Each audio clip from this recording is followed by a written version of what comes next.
welcome to the last day of the 100 mini masterclasses, and today is huge. We've got some incredible speakers, so let's get going.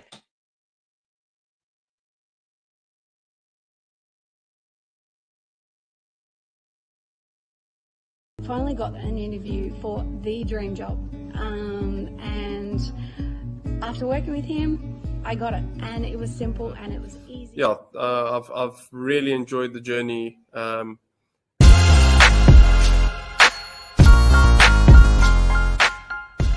Has it helped? Yes, it absolutely has. It's definitely helped in knowing the market a lot better and knowing how to put myself out there. Like, I would never ever have touched my LinkedIn ever. I didn't see LinkedIn as a valuable resource at all. So in saying that, it already has proven to be. It's really what I say. I think you guys are great and change people's lives, and it makes a lot of difference.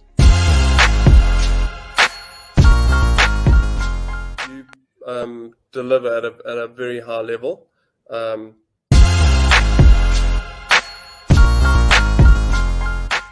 was really enjoyable. You learn a lot. It was really easy going step by step. Questions before when they do. So that was, I think session 5, the interview session, if you ask me, was my favorite out of all the 6 sessions.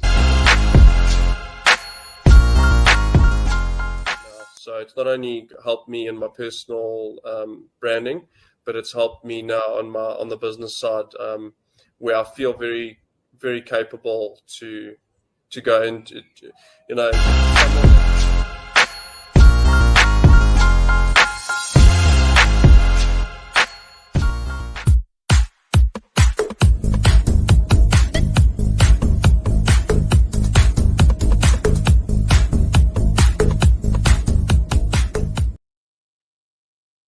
Hey Rockstars, just want to say welcome to the last day of 100 mini masterclasses. We've had some incredible speakers over the last couple of days, and I'm really excited for the speakers that we have to come.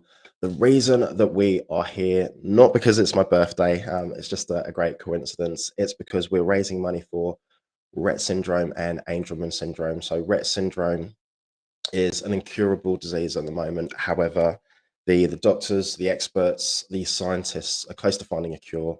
Once they do, then that's going to open up the doors to cure other diseases such as Angelman syndrome. So we've got 2 super legends, Brett Anslow, his daughter Holly has got Rett syndrome, and Paul Yeo, another super legend, his daughter has got Angelman syndrome. So today is going to be fun. It's going to be fire. I'm excited. And the speakers that we've got up first, we've got Margaret Kuzo and Rita Mend. So yeah, let's get going. So I just want to give a big, massive, warm welcome to Margaret Kuzo. Hey Drew. Firstly, happy birthday, mate. Thank you so much. I really appreciate that. And I just want to say thank you for giving up your time, contributing, donating time, money to be with us here today. And yeah, I'm just really excited. Yeah, absolute pleasure, mate. Absolute pleasure. And look, so I wanted to say so much love and appreciation for you, mate. What a wonderful gift to give back on your birthday and pull this together to fundraise and support Brett and Paul's family on their journey. Awesome. I appreciate you so much. All right. So what I'll do, I'm going to leave you to it, and then I'll pop back in about 20-ish minutes, and then we'll answer some questions. Great. Thank you. Hi, everyone. My name's Margaret. My coaching journey has recently started, even though it's been in the making for 20 years without even me knowing. So this is my first masterclass, and I'm stepping forward as I make a commitment to myself that this year will be the year to be seen. So a bit nervous, but here just to get it all out and reach out to you all. Look, I'm a mindset coach for leaders, a mother of 2 amazing teenagers and married to an amazing human of 27 years. Helping people is my purpose and passion, so it's no surprise I ended up in a career as a human resources practitioner for over 18 years, specialising in coaching and mentoring leaders. So it's timely for me to be coaching in that leader space. So just a little bit about myself. Most of my adult life, I was seen as a strong and confident person who has it all to my colleagues, family, friends, and even strangers. There were moments in my life that I felt this inside. However, the last 10 years, this was far from the truth. Internally, I was a mess. I felt stuck, overwhelmed, lost confidence in all aspects of my life, and truly believed that I couldn't do my job as a HR practitioner, mother, and wife. Nevertheless, I still turned up to my job as the main breadwinner, even though self-doubt was paralysing me on a daily basis. Oof. Didn't realise that was going to get a little bit emotional there. So 2 years ago, I started my growth journey, and this has opened a whole new world, going from a fixed mindset to a growth mindset. And now what I want to do is help leaders just like me reconnect with themselves, claim back their power, and create the inner freedom to lead effectively in their career and personal life. So I suppose leading effectively, you say, well, what's that? So what I'm thinking, we have to firstly work on our mindset. So that's what it means. At the moment, I'm just going to bring up a screenshot. Just bear with me. So just showing you the growth mindset versus the fixed mindset. So what is mindset? So mindset is a sliding scale. Like anything else, the first step is self-awareness. Just want you to have a look at this screen before I move on, just so you can have a look and see what the difference is between a growth mindset and fixed mindset. So the first step is self-awareness. So what is self-awareness? Self-awareness is the ability to understand, see, and know your behaviours and actions and how they affect both yourself and those around you. So I call that awakening. Self-awareness is an awakening to me. So it brings us out of a sleeping state to understand how limiting beliefs, coding, and programming play a big part in our lives and how they affect your decision-making on a day-to-day basis. Once we are awakened, we can see our behaviours and actions, which in turn will start our journey to shift from a fixed mindset to a growth mindset. So that will support you to become an effective leader, to support yourself, to then support others professionally and personally. Before my awakening, I know now I was sitting in a fixed mindset and found myself blaming everyone around me, my marriage, my husband, and my colleagues. I was also seeking externally for someone to fix me. So if things went wrong, I would react which always led to arguments with my husband or resentment towards colleagues or managers. So making me feel that people are toxic in my life and never thought it was me. So that was like mind-boggling when I started the growth work. So with my coaching program, it's a culinary experience to learn the key ingredients needed to master this recipe to your life. And the first ingredient is to understand the brain. So when I started my growth journey, I never even thought I'd be fascinated with the brain, but Marina Perry is the person that I worked with. That was one of my mentors and coaches. And she just opened a whole new world when I stepped into that growth work. So the brain, which is the most powerful thing we have as humans, and it's like a computer with no instructions. So Tony Robbins is always saying that we have a 2 million-year-old brain, that isn't designed to be happy but to survive. So just sit with that one, like it's a 2 million-year-old brain that isn't designed to be happy but to survive. It's interesting, mind-boggling at the same time. So what does that mean? Well, let's look at the brain. So I'm just going to talk a little bit about the brain, mainly the two parts of the brain. There's four. So we have four brains working together. The first brain is the oldest brain, called the reptile brain. The second brain is our old mammal brain, which is connected. It's near the actual reptile brain. The third brain is the primate brain, and the fourth brain, newest and the most human part of us. So today I'll talk about the first and second brain. as time permits here. I only got a short period of time of 20 minutes. And I just want to give you a bit of an understanding of why we sometimes behave and act the way we do. And in turn, that's, you learning about how others act and behave. So it's a learning lesson for yourself to then in turn understand how others work too. So the first brain, some people call it the reptile brain. It's the top dog of the brain. So it's the top dog. It's the one that's doing the biggest part of the job. It's the 2 million-year-old brain. It's responsible for basics of physical survival. So it's heartbeat, blood pressure, respiration. So all that internal stuff. It's responsible for the 4 F's, which is the feeding, the fighting, the fleeing, and the fornicate, which is reproduction, if anyone doesn't know that one. So that's the first brain. So that's the reptile brain. And then we've got the second brain, which is the mammal brain. It's located on top and around the reptile brain, and it generates strong emotions and to use these emotions to promote creature level safety and well-being. It has strong drivers to move forward and away from conditions, and it experiences that will affect overall survival. So we know this as the fight, flight, freeze, and fawn situation.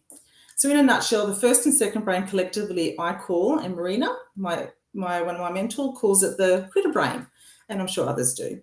It is not human and it doesn't operate with human criteria. It has no attention to things like happiness, fulfillment, justice, truth, or beauty. It's there to keep you alive, and this is what we call, we call the amygdala. So with the brain, especially the two parts, the critter brain, there are some interesting flaws about that part of the brain and how it works. And I'll just give you a bit of an explanation on how better to understand that. So the critter brain, the first and second brain together, runs on fear. So its goal is to survive. When an experience happens and we survive, the critter brain codes and creates a belief and then moves away from that, from what is associated with this experience of survival, which is a strong emotion at the time. So it depends on how we react during an experience, the fight, flight, freeze, and fawn situation. So if you have got a bear coming towards you, for example, and you decide to curl up and just pretend you're not there and freeze and do all that, and hoping that it'll go away. And if it does and you survive, then the critter brain will code that, program it, and go, okay, this is how I'm going to react when the same or similar situation comes up. Just tapping into the third and fourth brain just slightly, the human brain and the fourth brain is about love, and its aim is about learning and change. So what that basically means is our human brain is always imagining things being different and better, while our critter brain is simultaneously values it all staying the same. So especially if we're not dead. So that's its primary job, is to make sure that we're not dead. So the critter brain does not deal with time, at least no human time. So its job is being here now. It will have a meal and nap time, but not a lifetime. So it doesn't know time at all. It doesn't understand time, doesn't know time. So it will happily run unproductive or damaging patterns forever, as forever is just for now. So what happened probably 20 years ago or 30 years ago, and it coded that particular experience, then it wouldn't know that. Like 20 years later, you've grown, you've developed, you've evolved, you've up-leveled. It's not going to know that.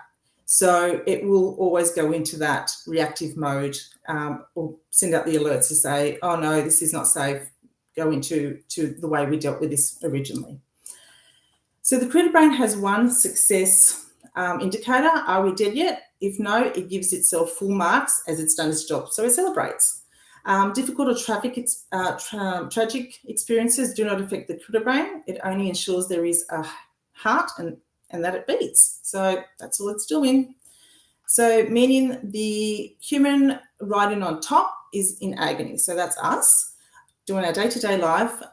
It could be our third marriage, our fourth business. The critter brain will regard this as an achieved outcome. So another example, if the critter brain associates a broken heart equals not dead, it will value a broken heart highly, and then it will self-sabotage. So we'll create a self-sabotage, which is what we're doing in that loop, and always go back to that experience and how to deal with it. And once it's back into that experience and it's done its job, it will then soften up, and you'll be left heartbroken.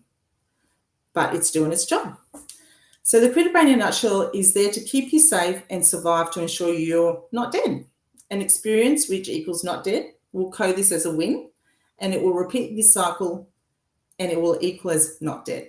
So as we humans are trying to change things, it will create obstacles, self-sabotage, to set us back to its original coding that keep us alive and not dead. So as it is that the one that creates the most emotion, it knows how to create the feelings within us to get away with what it's doing. It becomes automated, so unconsciously, and most of the time us humans do not realize this is what is happening. So when we are triggered by experiences or people, the critter brain goes into action, does what it needs to do, and we don't even know half the time that is happening. So that's why it's really important to understand what's happening with us. So self-awareness is the key. Once we are aware, we can start actioning and working on that part of the brain. So the critter brain is lovely. It's doing its job. It keeps us humans alive. So don't be a hater. It's actually doing its job. And, we lovingly have to love that. I think it's amazing. A bit annoying at times, but it's amazing at the same time. And when our first experience happened and it didn't equal dead, it reacted. So whether it's fight, flies, or freeze, or fawn, it coded that and it kept it alive. So in a nutshell, that's what it's done.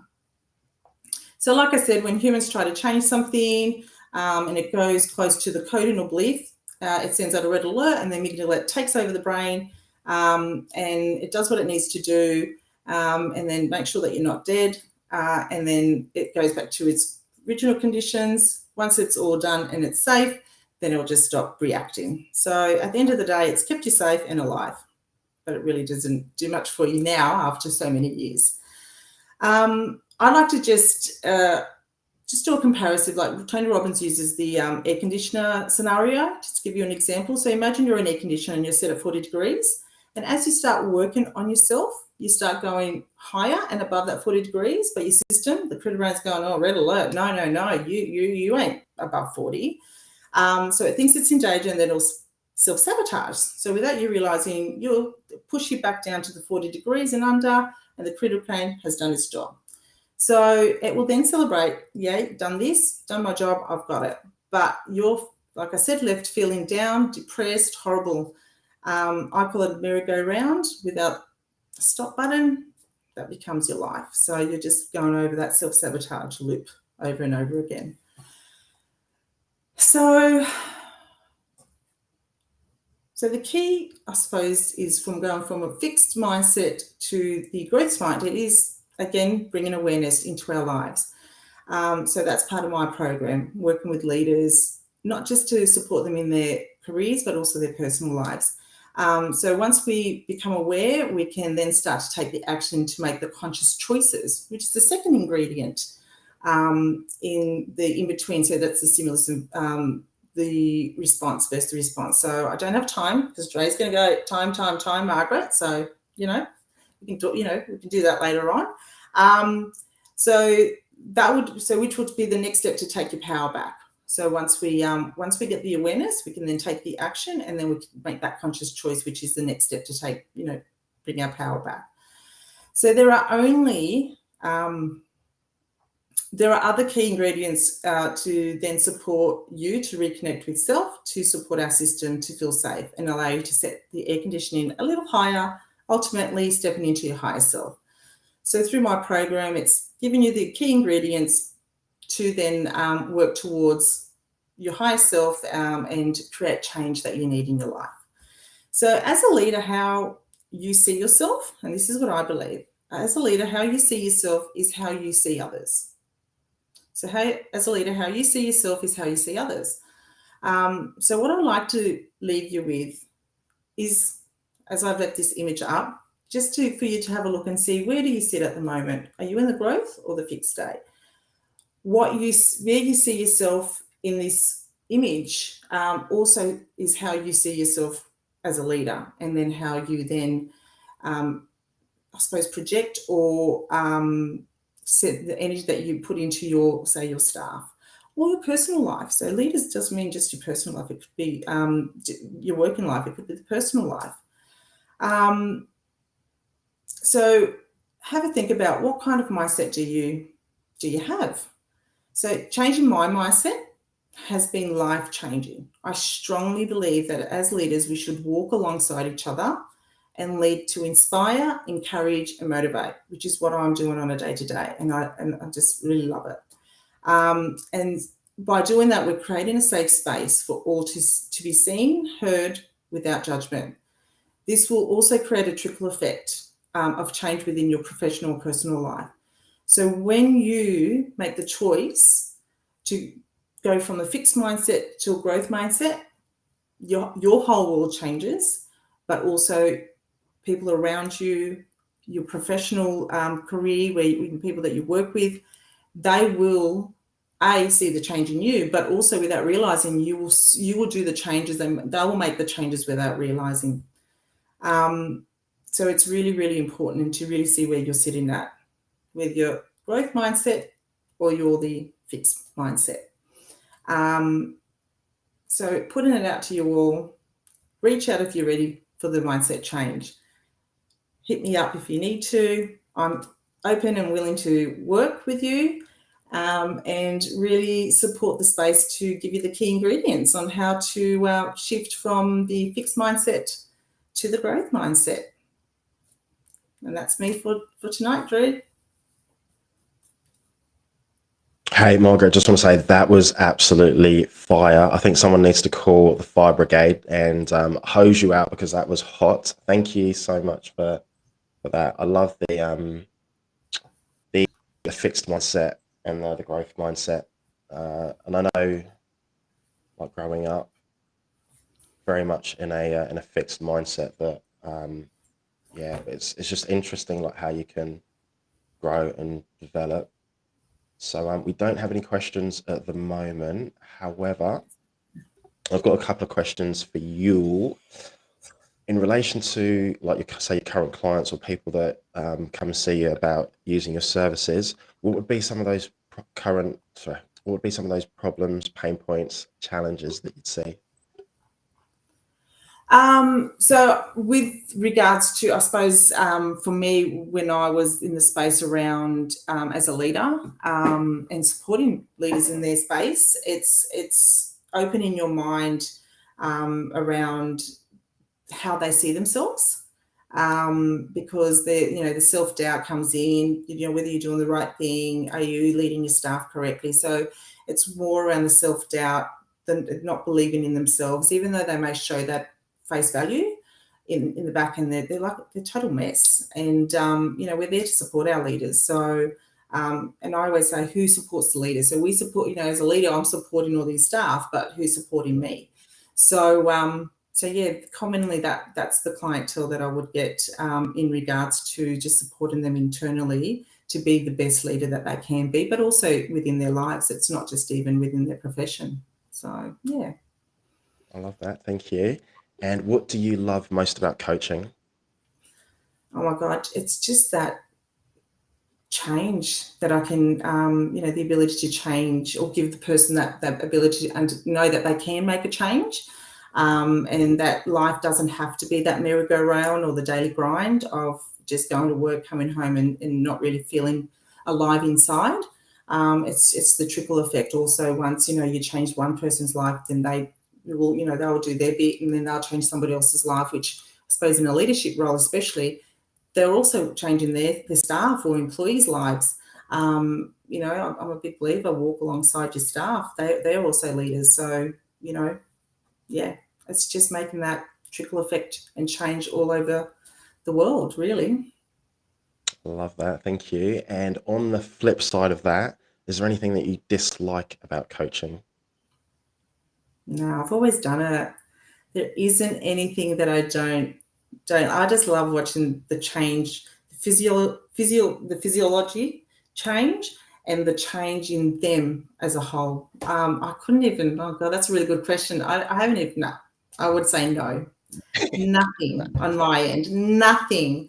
This is this space that I've been in for many, many years, and like I said, I didn't even realize that that's what I'd be doing in 20 years' time. I was actually, all the roles that I've been in as a leader, as a HR practitioner, has really prepped me for this day or for becoming a coach. So very passionate about it. If you asked me, Dre, what's the part of my HR role that I didn't like, I would have said everything else bar coaching. So don't give me recruitment, don't give me all the other stuff, which is important. But that wasn't my driver. That wasn't my passion. Didn't light me up. So supporting all the leaders within my organisations that I have worked in was my drive. It's just really supporting them to support their staff to then get best outcomes for, our clientele. Yeah. Okay. Yeah, I can definitely relate because I'm a former recruiter. Was it difficult to make that decision? So like being in corporate and then thinking, I'm going to do coaching. Was that like a difficult adjustment? So I know for me, at the start or even before I got into it, it was like imposter syndrome. It was like, who am I to, coach these people? And like how I thought about it is that, look, I've got all this skills, I've got all this knowledge, I've got all of this experience, and it's just packaging it up in the right way. Yeah, absolutely. It's been 3 years in the making for me. So it's been a ride. And it was prior to that too, because I was still trying to figure out who I was, because I knew I didn't want to sit in that corporate space anymore. But it took me another 5 years to really go, this is where I want to go. I knew I wanted to help people. It was smack bang in my face. It's like, you're a coach, girl, do it, but it just took me a couple of years to figure it out. So it was difficult. And as the breadwinner of the household, that was quite difficult for me because there was that string of pull going, what about if it doesn't work? I don't, I fail, and all that stuff that we go through as human, our brain goes through all that process. That was very difficult for me. But once I knew this was my passion, this is where I wanted to be, and this is where I want to go, then I made that leap. It was great. It's the best thing I ever did.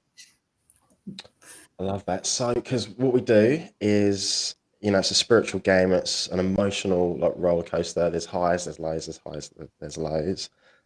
When you are having, I think I know the answer to the question, but when you're having, or when you used to have, sort of maybe self-doubt or some hard times. So I know I've been through some times where I haven't been able to get clients for say a couple of months, and you've got no money coming in, and then you get a little bit stressed, and then every sort of sales call that you have that it's not about the money, but you need the money to sort of live. So you're doing the right thing. So I guess my question is, how do you, when it is tough, how do you keep going? So when things get tough, how do you keep going? Okay, so I have a lifeline. It's a folder in my area that I can see, and when I'm working on my computer, it's called the Lifeline folder. And in there I've got recordings, and I've got all sorts of things in there that will drop me into the state that I was in as to why I'm doing this. So I go back to those recordings, I set into that emotional state, and I just lift myself back up and go, this is what I'm supposed to be doing. I'm just going to push through, and so forth. Obviously, I've got my daily routine every day. I do my meditation, so I am in that spiritual space also. But I think the big one for me is that going back to my Lifeline folder and reminding me why I'm here, and falling into the state when I originally said I'm going to do this.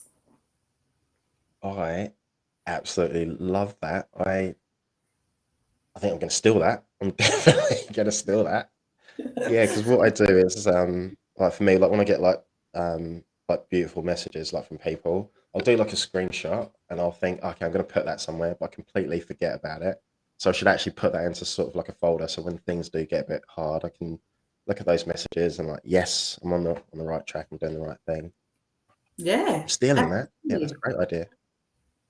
It's a lovely reminder for yourself to know why you're still doing what you're doing. And when it does get hard, as you know, Dre, it does get hard in times. It's reminding yourself to keep going, and there's a purpose and a reason why you're doing what you're doing. So definitely tap into your Lifeline. I love it. I love even just saying it. It lights me up. My Lifeline.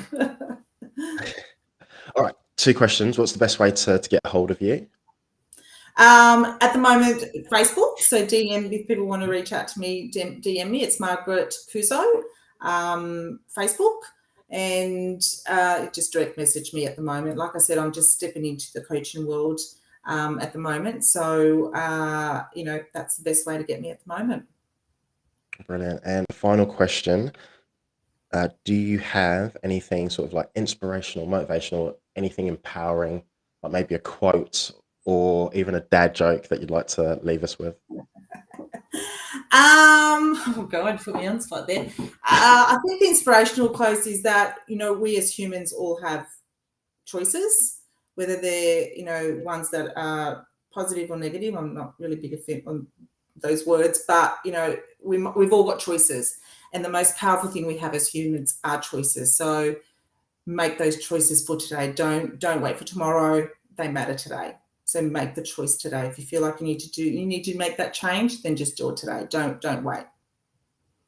I absolutely love that because you got me thinking, like growing up, I was always like had choices, but I was scared to make a choice because I don't want to make the wrong choice. Yeah. But the key is to actually make a decision. So you've got choices, make a decision, and whether you win or lose, there's always a lesson in there. Absolutely. Absolutely. All right, Margaret, just want to say a massive, huge, ginormous thank you to you for also coming on at the last minute as well. So I know that you didn't have much time to like prepare anything. So I really appreciate you contributing, donating, and all the support as well in the background. So make sure that you have a sensational Sunday. Thank you so much. I will. Thank you so much. You are welcome. All right, ladies and gentlemen. All right, we've got about 3 minutes until Rita is up in the house. I'm just going to play a short video. And right, we'll go with Sophie. We'll play Sophie's video.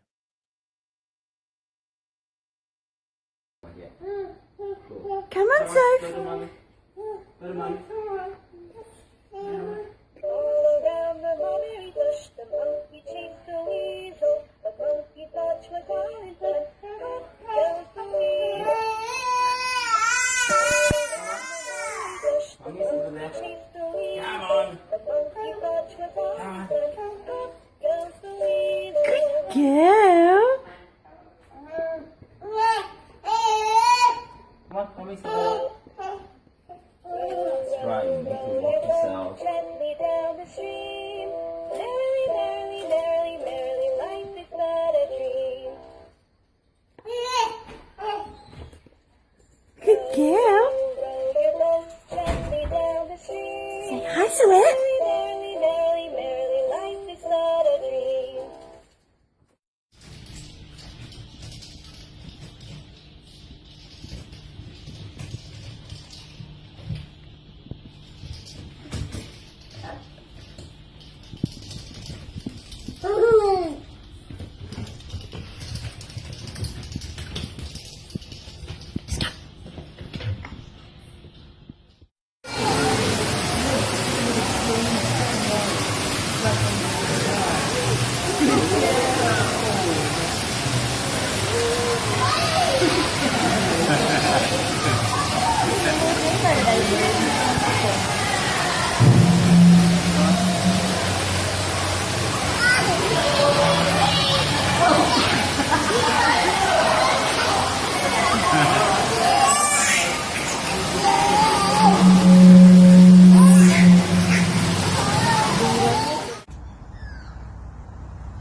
All right, so that is Paul Yeo's daughter, Sophie. Beautiful. I love the part at the end where she's just walking like just so comfortably. All right, now we have Rita Mind and another latecomer. So I really appreciate you, Rita, for jumping on board. And what Rita's going to do is basically she's got like an hour worth of content and she is reducing that down into 20 minutes. And I'm just so grateful. So a big, massive warm welcome to Rita Moons. How are you, superstar? Hello. Can you hear me? I can hear you loud and clear. Hey. Good morning, good evening, good afternoon, maybe. It depends when the time you are watching. Happy birthday, Dre. Thank you so much. Rita, just want to say, thank you for coming on. Very late notice as well. And I'm really looking forward to what you're about to share. So I am going to leave you to it. You do your thing, and I'll be back in about 20-ish minutes. And we'll take any questions that come in. Okay, thank you. You're so welcome. Oh, I'm so sorry. Okay, so I think now I can start. I will introduce myself very shortly. I'm the subconscious mind girl. I'm creating mainly journeys into the subconscious mind, which are one-on-one sessions. Then I also started creating workshops on topics such as imposter syndrome and other topics that may interest introvert entrepreneurs and side business owners.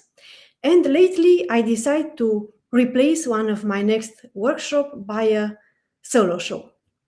So normally it's a 1-hour show. I will try to make it 20 minutes.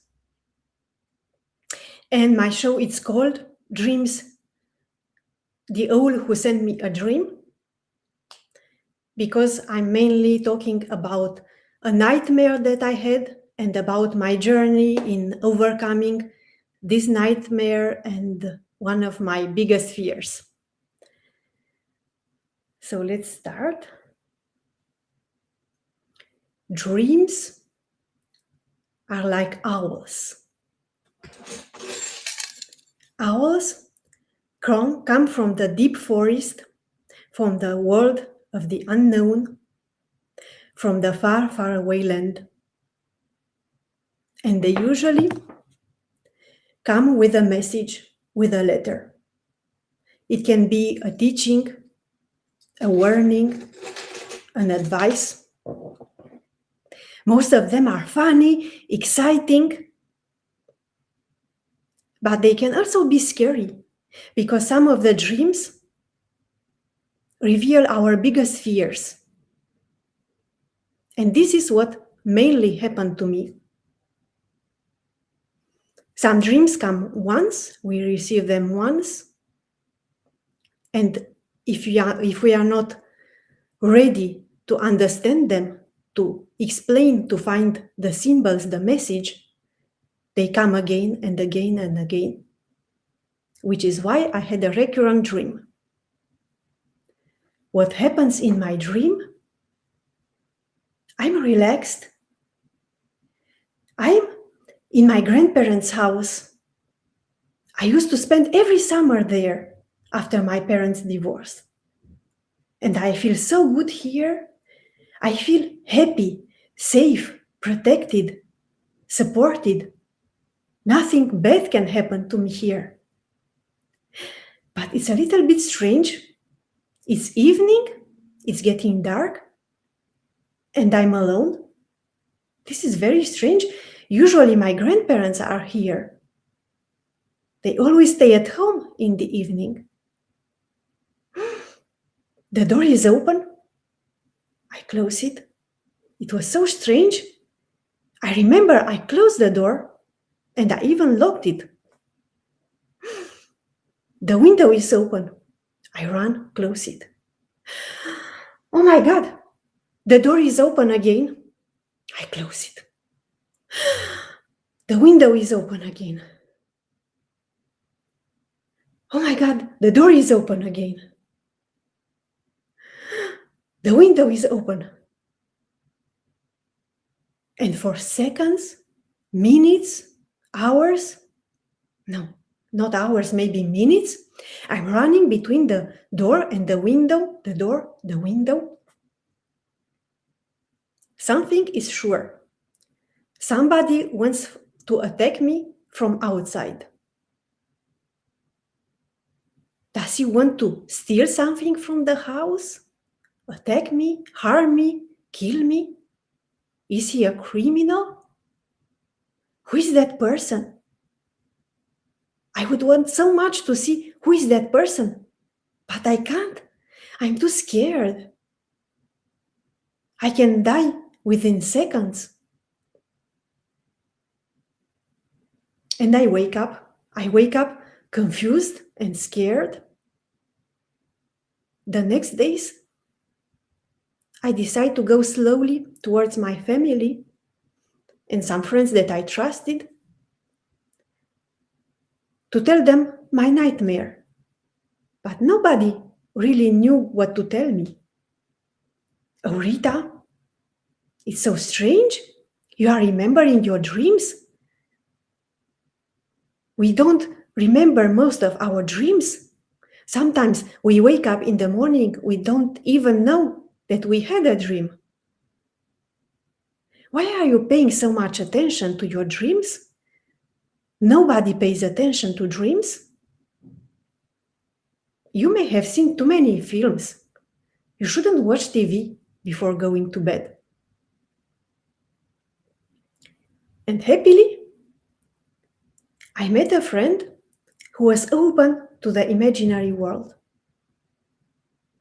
He told me, Rita, if you are so scared to see who is outside, just install a camera outside close to the door and the camera will tell you. You know, but I'm so scared. I don't know how to install a camera. I don't have a camera. Come on, you make me laugh. It's a dream. In a dream, you can create everything with the power of your mind. You can create a camera, you can install it, invent it. It can tell you everything that you need to know. But I'm so scared, I can't. If you are so scared, release your fear a little bit. But I can't, what do I do? Then set a bedtime intention. Set an intention to remember your dreams. So this is what I did. I set a small intention, which became bigger and bigger and bigger. The door is open. The window is open. The door is open. The window is open. Oh my God, the door is open again. This happened already several times, tens or hundreds of times. I don't need to close this door anymore. Even if it's a criminal and he kills me, I will wake up safe and sound. I have nothing to lose here. So I open the door widely and I take the first step, second step, third step. There is a young man, mainly the same age as me, in the middle of the yard. And it's so strange. My fear is going away. I become confident. And I realized he stays there because he was so afraid of me as I was afraid of him. But as I'm becoming confident, he becomes confident too. There is some kind of energy mirroring between us. And we decide to sit on the stairs just in front of the house. We have an amazing conversation. At the beginning, he told me he was hungry, but I'm wondering if he's hungry, if he needs food or he needs connection, conversation. Anyways, we have so many things in common. We are so similar. We like the same things. It's so funny. Why was I afraid for so long of going out when it was such a funny, interesting person waiting me outside? Why was I scared? Later, I had an occasion to do a hypnosis session. Until then, I didn't trust hypnosis. I had my doubts about it. But then I said that this session could help me interpret my dream completely, find a true interpretation. And during the hypnosis session, I learned to relax, to close my eyes, to focus on my thoughts, on my feelings, on my emotions, and explore my subconscious mind. The subconscious mind is that part of me whose only job is my survival, it's my safety. It only cares that my life doesn't have to be in danger. So if I'm in danger, it pushes me to run away. If I want to make a huge change in my life, it will push me, it will sabotage me, it will make me procrastinate. Because a huge change requires a lot of energy. It can get people exhausted or overwhelmed. And this puts health in danger and life in danger. So the subconscious mind always sabotages changes, unless you decide to listen to it and to negotiate effectively. Subconscious mind, why did you send me so much fear and that nightmare so many times? Rita, before asking me this question or ask me to interpret your dream, just think about it. Can you observe some symbols, some elements in your dreams? Something that requires more attention? Sure. There is the house, the outside world, the door, the windows, the man, the figure. What else? I think that's all. And Rita, tell me what happens in your waking life? My waking life? I have a full-time job from Monday to Friday. I'm working. And in weekends, I'm working on my side business. It's exciting. It's really exciting. I love it. Really? You love it? Yes, I do. Well, not completely. Sometimes it's so new, it gets me scared. And online marketing coaches told me to post regularly on Facebook, to show up every day on social media. And really, I find it silly. Am I silly and stupid to share the books that I'm reading when I'm having coffee with friends in the old town? Who cares that I'm going for a walk in a forest or in a park? Who cares? Okay, Rita, I see. Do you see any connection between that symbols in your dream and your waking life? If I think better, I do. The house where I feel safe, the grandparents' house, it's my safe job. The outside world that scares me can be my business, which is completely new.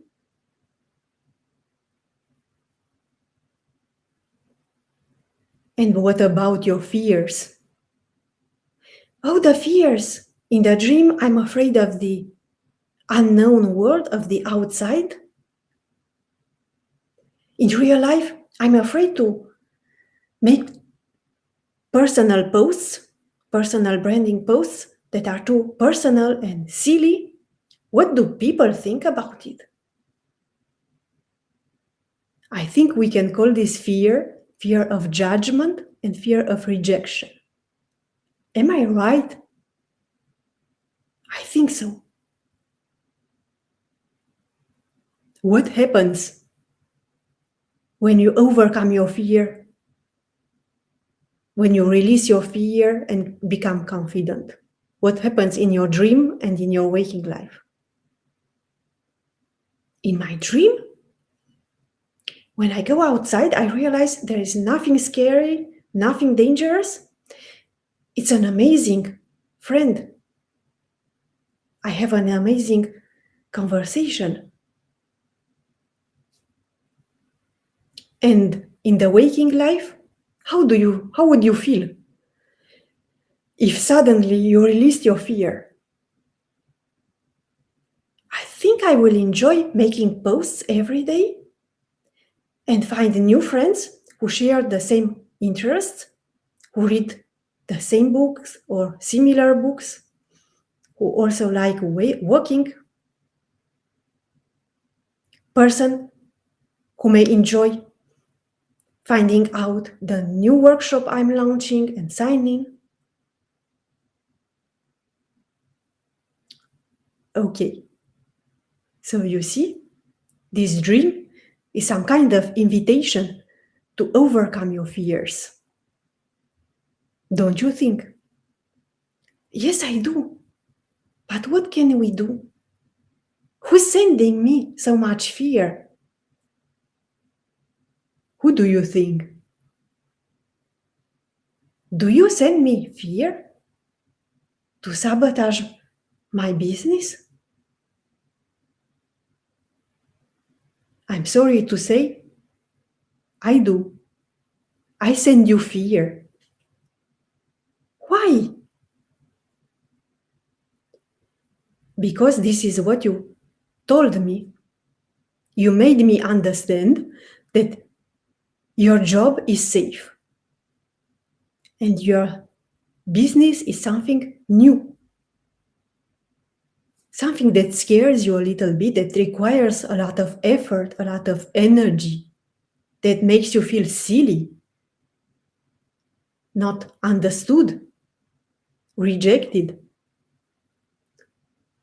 Your side business could become a danger for you, for your health, for your life. So I pushed you to procrastinate, to make less posts. I pushed you towards failure in your side business to get you back on your job, which meant safety. Can we change this? Can we make another deal?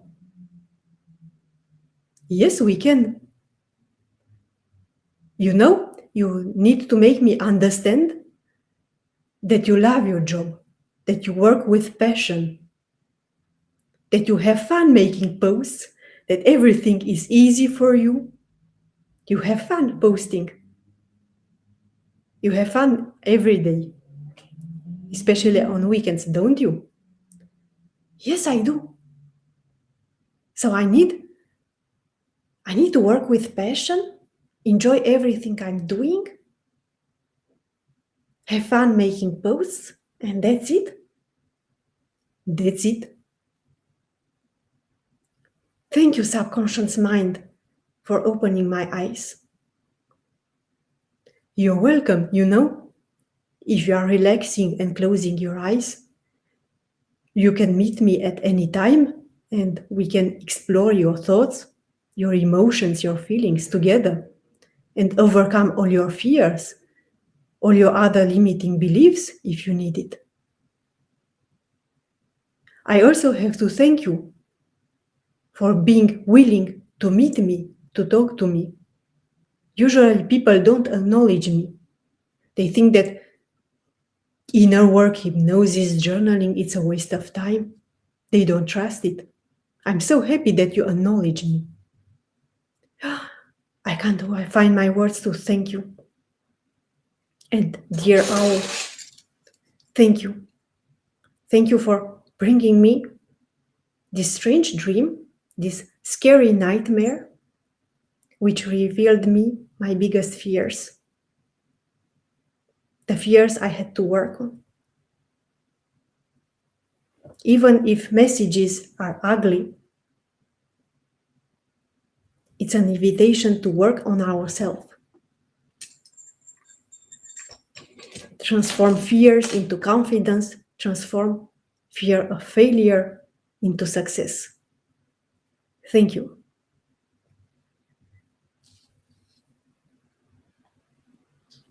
Rita, wow, wow, wow, wow, and again, wow. That was incredible. What was I thinking? There was so many things that, man, you touched on so many things that like coaches go through with, having to put your, like, should you put your personal life when you're marketing, like on Facebook? Should you? I love that. Oh, and there was something in particular, being faced with your fears and your desires all the time. So that's something that's, I've been thinking about a lot. So it was interesting that came up. And I want to see, you said the whole show is an hour? Yes, and I have to admit, I edit the story about Facebook and showing up on social media to adapt a little bit to your topic. But I'm exploring a lot more my fears from childhood, fears related to my family. So yes, there are a lot more stories, small stories inside. I love that. And how do we see like the whole show? I edited it recently to my website. Yeah. So it's ritamind.podia.com. I can add the link where I can edit. Yeah, you can add it into do you have In the access to the chat? Yes, in the chat. Yeah, put it in the chat. There's a private chat and then there's a public chat. So if you put it in the public chat, if you can see that. What else was I going to say to you?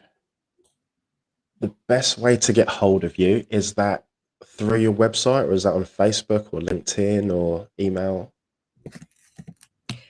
It's Facebook Messenger and Facebook. Yeah. And it's again Rita Mind app. All right, excellent. Thank But you I for think that. I put it in the private chat. Cool. All right, I'll copy and paste it over. I don't know why I can't post. Maybe I should be on Facebook. Right, whereabouts are you at the moment? Where are you located? What about? Sorry?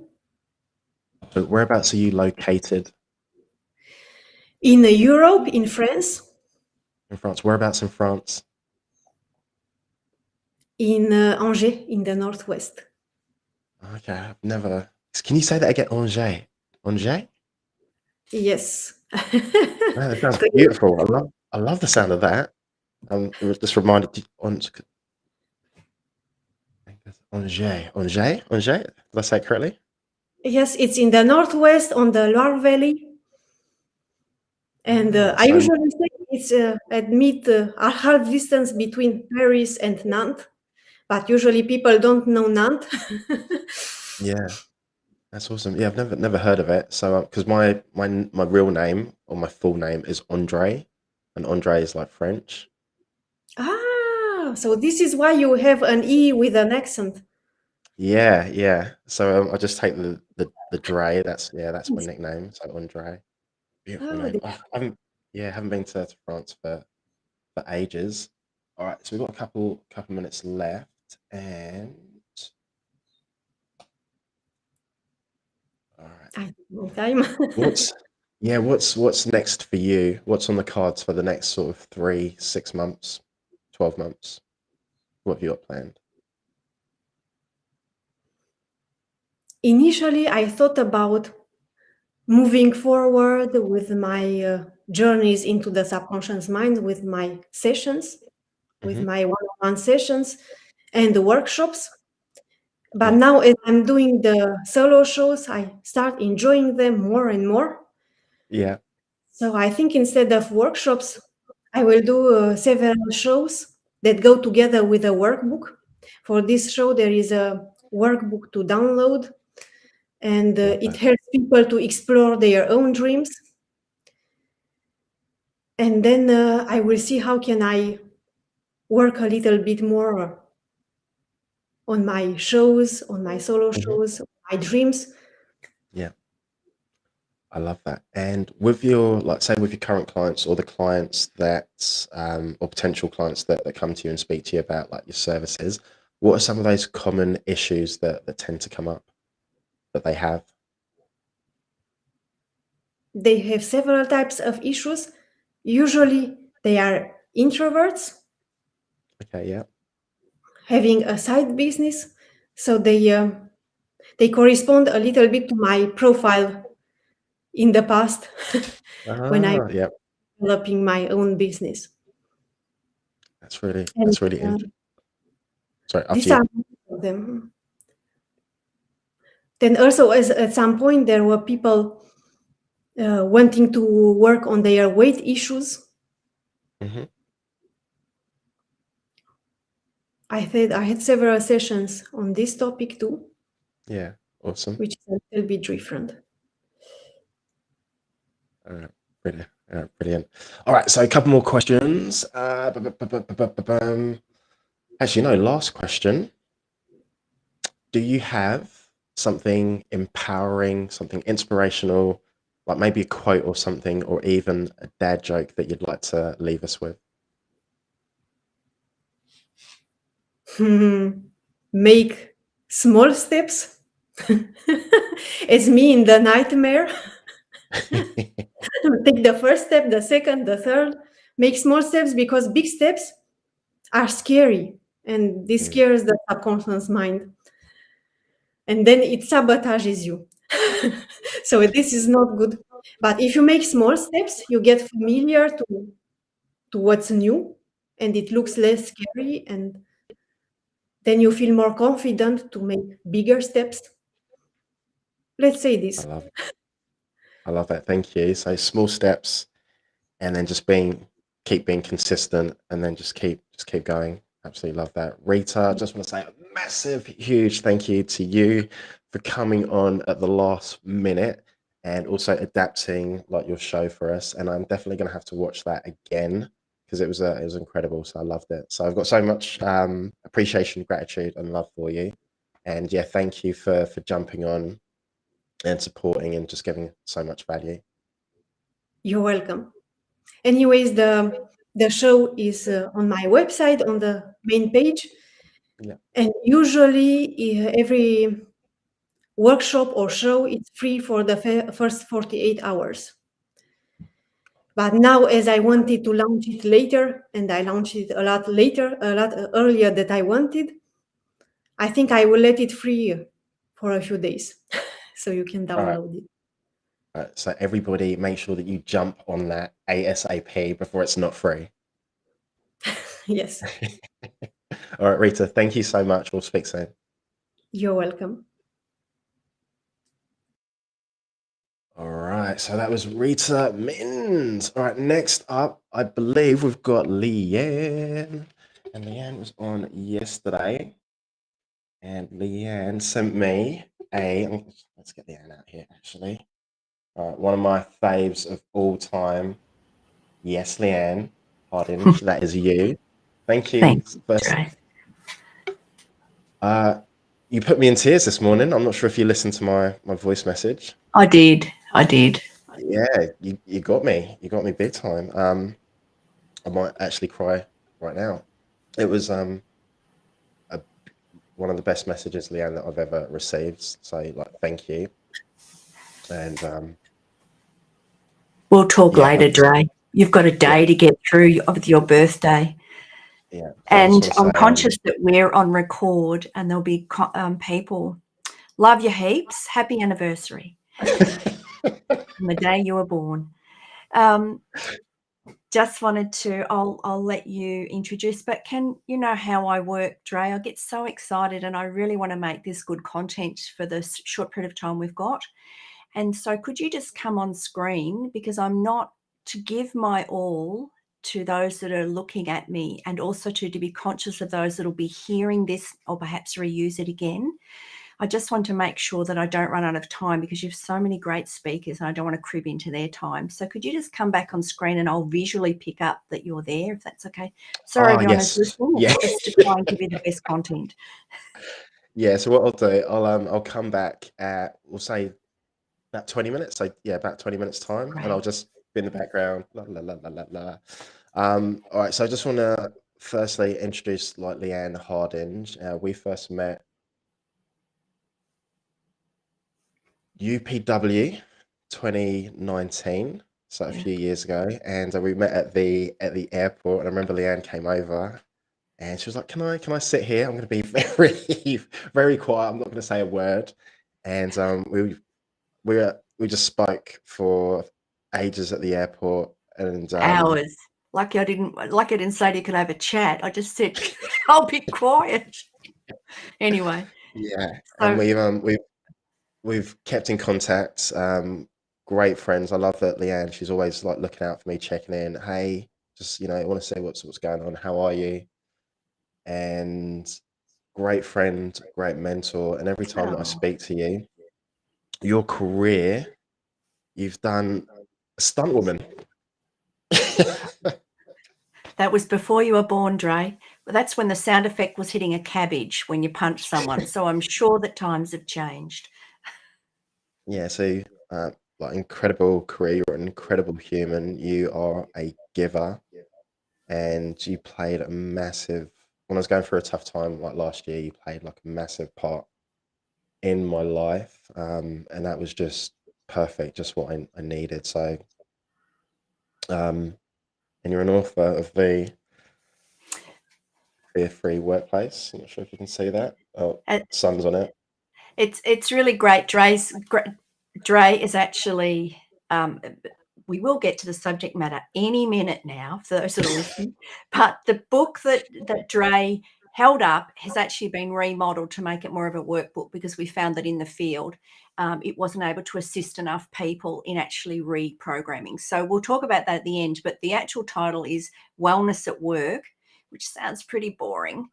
But work can incorporate contracting, coaching, 9 to 5 shifts, all those sorts of things. But it's just something that's can I just say tens of thousands of people have been able to use the methodology just to make, well, their kids and family life better, let alone their work life. So now over to you, Dre. My apology, interrupted there. No. We go back a fair way and we have an honest and open communication. Yeah. And what are you going to speak? Because I know you've jumped in late. So Jen was supposed to be in this spot and you were like, Dre, how can I help you? What can I do? What do you want me to speak about? And we were going back and forth. So what are you going to talk to us about today? Thrive at your 9 to 5, which is a bit of an old catchphrase, and I'm not much of a singer, but that probably will bring back Dolly Parton moments. But thrive at your 9 to 5. So thanks, Dre. I might just get on because those that might be listening to a recording or those that are watching, and if you're up this time of morning, thank you for your dedication. And I want to be true to giving you, this is part of a program that I developed, which in sales, they say less of how it came to be and more of what it'll do for me. So I'm going to say 2 sentences, which will be very hard for me. The information I'm about to give you is a result of over 30 years experience and proven success at assisting people in recognizing where they are in their work, whether it be whatever that work is, can be a coach who could be listening in now or a mentor, but where they are and why it's not working for them. Let me explain. It's called, I'm going to talk about Thrive at your 9 to 5. And perhaps maybe the best analogy I can give you as to where I'm talking to you from. Imagine you have a high performance vehicle that you've had and you adore and you admire and everyone else admires. And you've got it sitting there revving. A specialist walks past and they hear the motor running that you thought was running really well. They open the bonnet, tweak a few things, And there's a whole lot more performance that you didn't even know existed. And that's how it can be at work too. Work, please don't restrict it to 9 to 5. It's for everybody. And one of the first things that I found when I was called in to go into organizations that they were looking for increased productivity, perhaps maybe the organization wasn't running effectively, there was human dynamics issues, there might be some issues about reputation. There might also be, and these are contracts that are done in private, they wanted, there was not good communication, or the team weren't functioning properly, or that they had high churn or turnover, and that they won't be able to stabilize the workforce. And they couldn't quite work out why. When talking individually to the people, which is my first step, I recognise that here were these incredibly intelligent and talented people in these teams. And often I'd be dealing with the CEOs, I could be dealing with the boards of management. Other times I'm dealing with the actual frontline team who are specialists. And these are medical professionals to childcare workers to people working in the mining industry.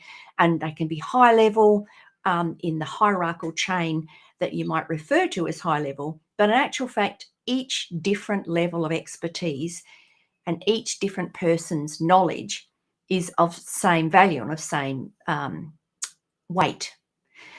So when I spoke to these people, the common theme was that they didn't recognise that they weren't performing at their peak performance. Perhaps the car example might be one way of doing it, but can I say that what happened out of that was that it made me recognise that we can subconsciously not want to accept that things are not right. I know that I'm speaking to an international audience, but I'm pretty certain it'll be common across the world. In Australia, one of the key things is that we don't want to recognise that we're perhaps not doing well. And particularly in the coaching industry, the mindset is really important. And so we talk about working forward, keeping a forward goal. In Australia, if you talk about being unwell or taking a sickie or saying that you had mental health issues or that you were stressed, then that is something that is classified as not really the right thing. You're not really wanting to admit it. And subconsciously, that has been the way it is. Just push through it. You can do it. Think positively. No, I don't want anyone to think I'm a shirker. Look, they're managing it. And particularly now, when we're talking about people have in the back of their minds not wanting to recognise that there's an issue or admit that I'm not doing well in my job or that I'm finding it a bit stressful, or that I'm really finding the job, I've been promoted to my level of incompetence. These sorts of things are not incompetence bad. Incompetence, people have put you under pressure. So you're not functioning at your best. So like the specialist mechanic, there are things that are slightly out of tune or out of whack. It can be the culture that you're in may not be a match. So one of the key things that I designed or that I worked with is I recognised that there's 4 steps to thriving at your 9 to 5. And one is recognition is the first step. Number 2 is self-care. Number 3 is communication. And number 4 is take action. At first, when we go back to recognition, perhaps maybe you're in denial, but why don't you talk or listen to your family?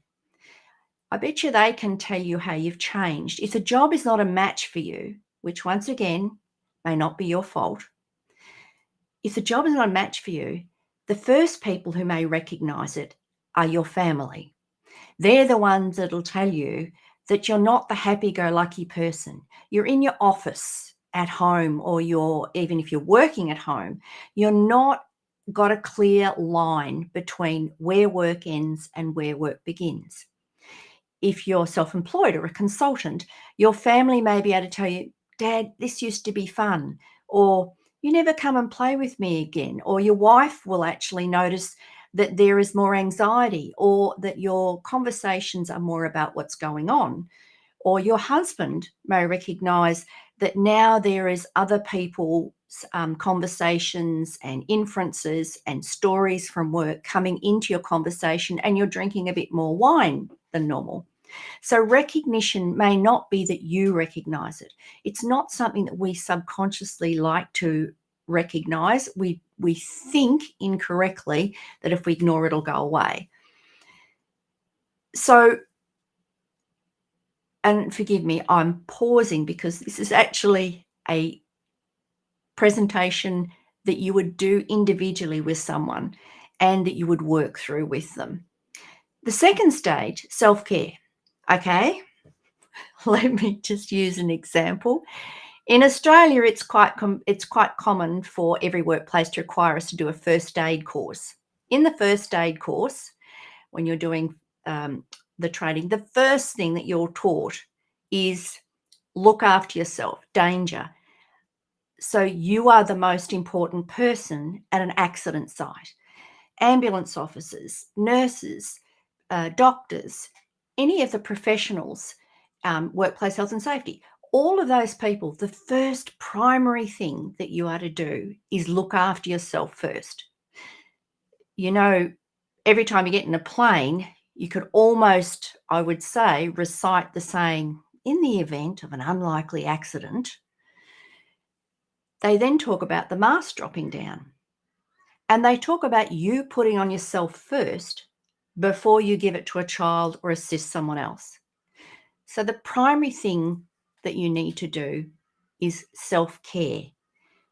The majority of people that I've worked with that have gradually, or that have not recognized that they're not running on their peak performance, they're not loving their job, they're not doing it really well, they're actually finding that they're consciously tired. There is a whole list of questions to help you identify where you are in the recognition stage. But in self-care, the hardest thing I found was for people to actually recognize they needed to take some time off. While you're in the middle of the situation, oh yes, I know, I can hear you saying in the back of your mind subconsciously, can't afford to take time off. There's limited number of jobs. There's a possibility of a recession. You know, I could get COVID and we've already had 2 years of it. I've been under constant stress. I cannot possibly take time off. And there's so much pressure at work. If I take it off, I'll be letting them down and I can't take that. It'll look like I'm a shirker. It'll look like I'm lazy. You know, such and such went to work. Oh, my dad went to work when he wasn't sick. I can hear you playing one of those things or half a dozen other things. They automatically have this little rehearsal. The reason I can't take care of myself is because there's so many other things I've got to do. And there's a little voice in your head that gives you all the reasons why you can't self-care. Why is it? You've actually got a whole lot of voices in there. You actually need to take time off work, take a break. That's what sick leave is for. It's actually a portion of your wage is put aside. Instead of being paid a casual wage, a portion of your wage is put aside so that you can actually get a standard income. You can pay all your bills, and that's your money that has been taken out of your hourly rate and put aside so you can have time off when you're not fully functional. Honestly, you're not firing on all cylinders. There's something not quite working correctly. So what you need to do is to get a check. Now, that means taking time off work. I don't mean 2 days or 4 days. I mean 2 weeks. The first week, you're probably decluttering and you do need to talk to some people for help. Self-care is actually you taking the time to consider that if you get really unwell or gradually as the car and your motor and your mind starts to deteriorate, what are your family going to rely on? How are the people at work if you're the boss or the coach or you're someone that is got other people dependent on them, or that you're giving an example, or the future? All of those things, you being well, are more important than all of the other excuses that you give. Now, if you got COVID, you would actually have to take time off so you don't contaminate anyone else. It's not dissimilar when you're not in a good place in your work site. You actually contaminate others through your inference. Your brain isn't functioning quite as well. You also can contaminate your work standard, and your brain, it does not have a chance. It's always being influenced by the toxins of the concern and worries. So there are plenty of experts and coaches and advisors in this program that have already spoken on these matters. My primary thing is for you to recognize in this particular moment that if you know a family member or a friend who's showing the signs, and there are some simple checklists that I can supply you or that you can enroll in, that will actually help you recognize. You may have answered the job and the ad was only a portion of what the job was really about. So maybe it's the culture, it's the actual position that you're in that is creating your unhappiness at work. It's a position that you applied for, you looked at the job description and you thought, aha, I can do about 50 or 60%. Yep, I can do that. And I'm keen, so I can learn it. But when you get to the job, the position description was actually written, a generic one they used, or it was written by someone in a different position, and the job has changed or morphed over a period of years, particularly with COVID influencing nationally. Positions have changed and the roles of people have changed. So therefore, a position that you applied for may have only been part of the ad, or now with world influences like COVID, changes in HR, in the way the office is set up and at home, they've changed. For many, actually working in office and interacting with people, as much as it might not have been something that you recognised, is that was the joy in your life, and it was a break between home and work. So remember, COVID has also changed your job. So maybe you're in a job or an organisation or in a format that is not in your strengths anymore. That's not something you may necessarily recognise until you stop, until you think about it. And that's why you need to consider taking some time off. The third stage is communication. Communication, first of all, is learning how to communicate without being defensive, but it's like a tennis match, which I referred to once before, hitting the conversation backwards and forwards. You're enjoying the conversation as much as some people call it difficult. Sometimes it is a bit sweaty when you play tennis if you've got a tough component, but it makes you better at the game. Communicating, first of all, with your work. When you're unwell, and I will say, many people think if you've got a broken bone or you've got the flu, that's unwell. And a mental health injury is not really being, look, I can still work, it's fine. In first aid and medical terms, often a hidden crush injury is far more serious than a broken bone or something you see obviously. So when you think of yourself, oh no, it's not very noticeable, it's not really important, people understand. When you take leave, whether it's personal leave or holiday leave, but particularly personal leave or sick leave, by law, if your medical practitioner is giving you time off, you do not have to state what it's for. And also check your priorities. Mental health injury, a crush injury in the way you're thinking, in your persona, in your self-confidence, is more serious than a broken bone. It's more serious than COVID. It's not a short period of time. It's actually a long period of time where the injury gets worse and it's debilitating, so you can't achieve the successes you want, which of course means you're not thriving in your 9 to 5.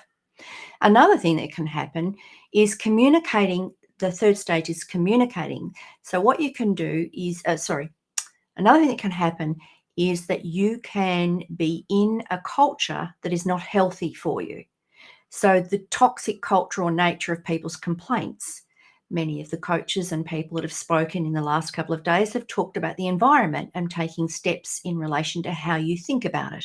If you're unwell, you can already be poisoned toxic-wise and emotionally, not being yourself. You've conditioned yourself to work in that environment, and you've come to be similar to the 5 people you mix with the most. And if they're negative, that culture is making you unwell. Often you do not realize how unwell you are until you take a break, which is why when many people went back to their homes when COVID first came out and worked from home, all of a sudden they discovered new hobbies, different lifestyles, and there was massive change in relation to where people restructured and rethought about what their priorities were. The mental health, the opportunity to take that break and be at home meant millions of dogs and animals were bought, lots of plants were bought, we're running out of handyman tools and renovations. They were rediscovered because people had taken some time off and they'd moved out of the toxic environment. So communicating with a trained professional, it also can be communicating directly with the person that you're working with, your senior person, if it's safe, if they aren't the cause of you not feeling or thriving or functioning correctly. I often recommend it is not family, although family are the ones that will know you've changed, and family will be the ones that will be feeling the difference, and family will be the ones that are missing out on the real you. They're missing out on your high performance. They're missing out on the fun of you as a racing car or a sports car. They're missing out on you functioning as to where you are, the human being that is so much fun and that they love dearly. So they'll see it, but they may not necessarily want to tell you because you may not be receptive and because they believe in you and do not want to hurt you. So the best people to communicate with are professionals.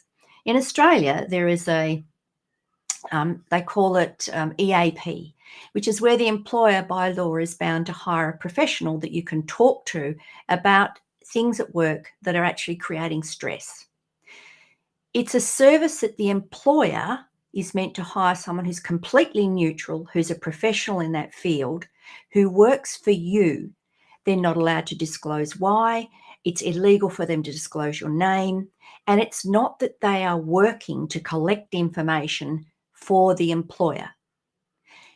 You need to know and trust that EAP. Sometimes the EAP agency, only sometimes, but if you're looking for a professional to help you communicate and gain the skills to talk to your employer or to work out where to go, and many of the EAP specialists are psychologists, but a lot of them are like myself, which work with on the site and work experience just to help give you the support, and often we'll recommend for you to go and work in unison. We'll do the work side, they'll do the actual work with you, helping you with your communication.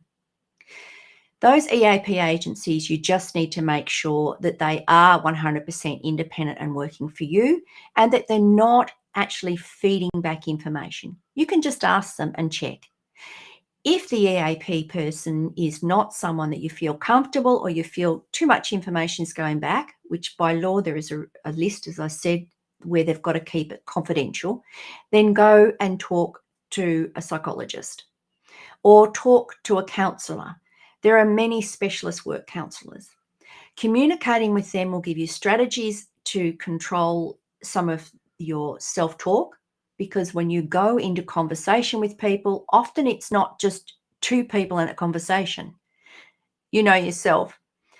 Sometimes you catch yourself listening to the other person, then there's another person who's thinking, what am I going to say, inside your head? And then there are stories or past history that you're also playing like a movie camera. If the other person you're talking to has the same things and you're both not just immediately listening to each other, controlling that brain chatter, there's actually 6 people in that conversation, not 2.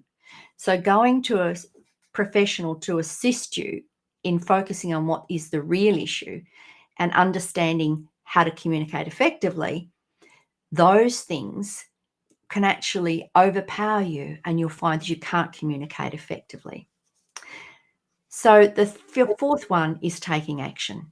And you're doing that now by listening and trying to improve. But in a work situation, it's really important that you follow through no matter how scared you are. Get rid of those extra voices. Sorry, it's a lot of content. It's very hard to give you a general one, but I do hope in some way, shape or form, you can help yourself, help a colleague or help a family member just by a few tips. Thanks, Dre. Yeah, and I love watching you. That probably sounds a bit creepy, but It does yeah, I a love bit, but you know, that's between you and me. No one else will know. you are such a great communicator and presenter, and I love the way that you break things down. So let me just sort of recap, just so I've got it right in my head. So to thrive in the workplace from 9 till 5. So number one was recognition. Mm-hmm. Number two Recognition. was self-care. So I'm going to ask you a question about self-care in a minute. Mm-hmm. Number three was communication. Yes. Yes. And number four, taking action. Yes. And that may mean changing jobs, but that's a whole big story about how you can get confident in that.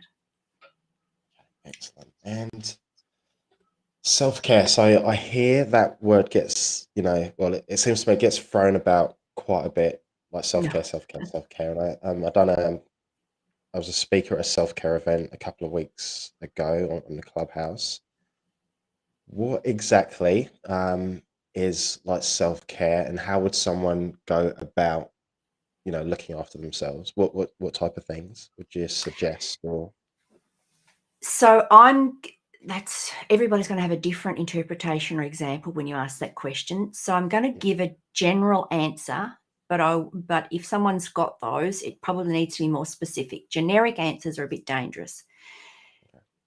Self-care is recognizing that something's not working and then not using the machine.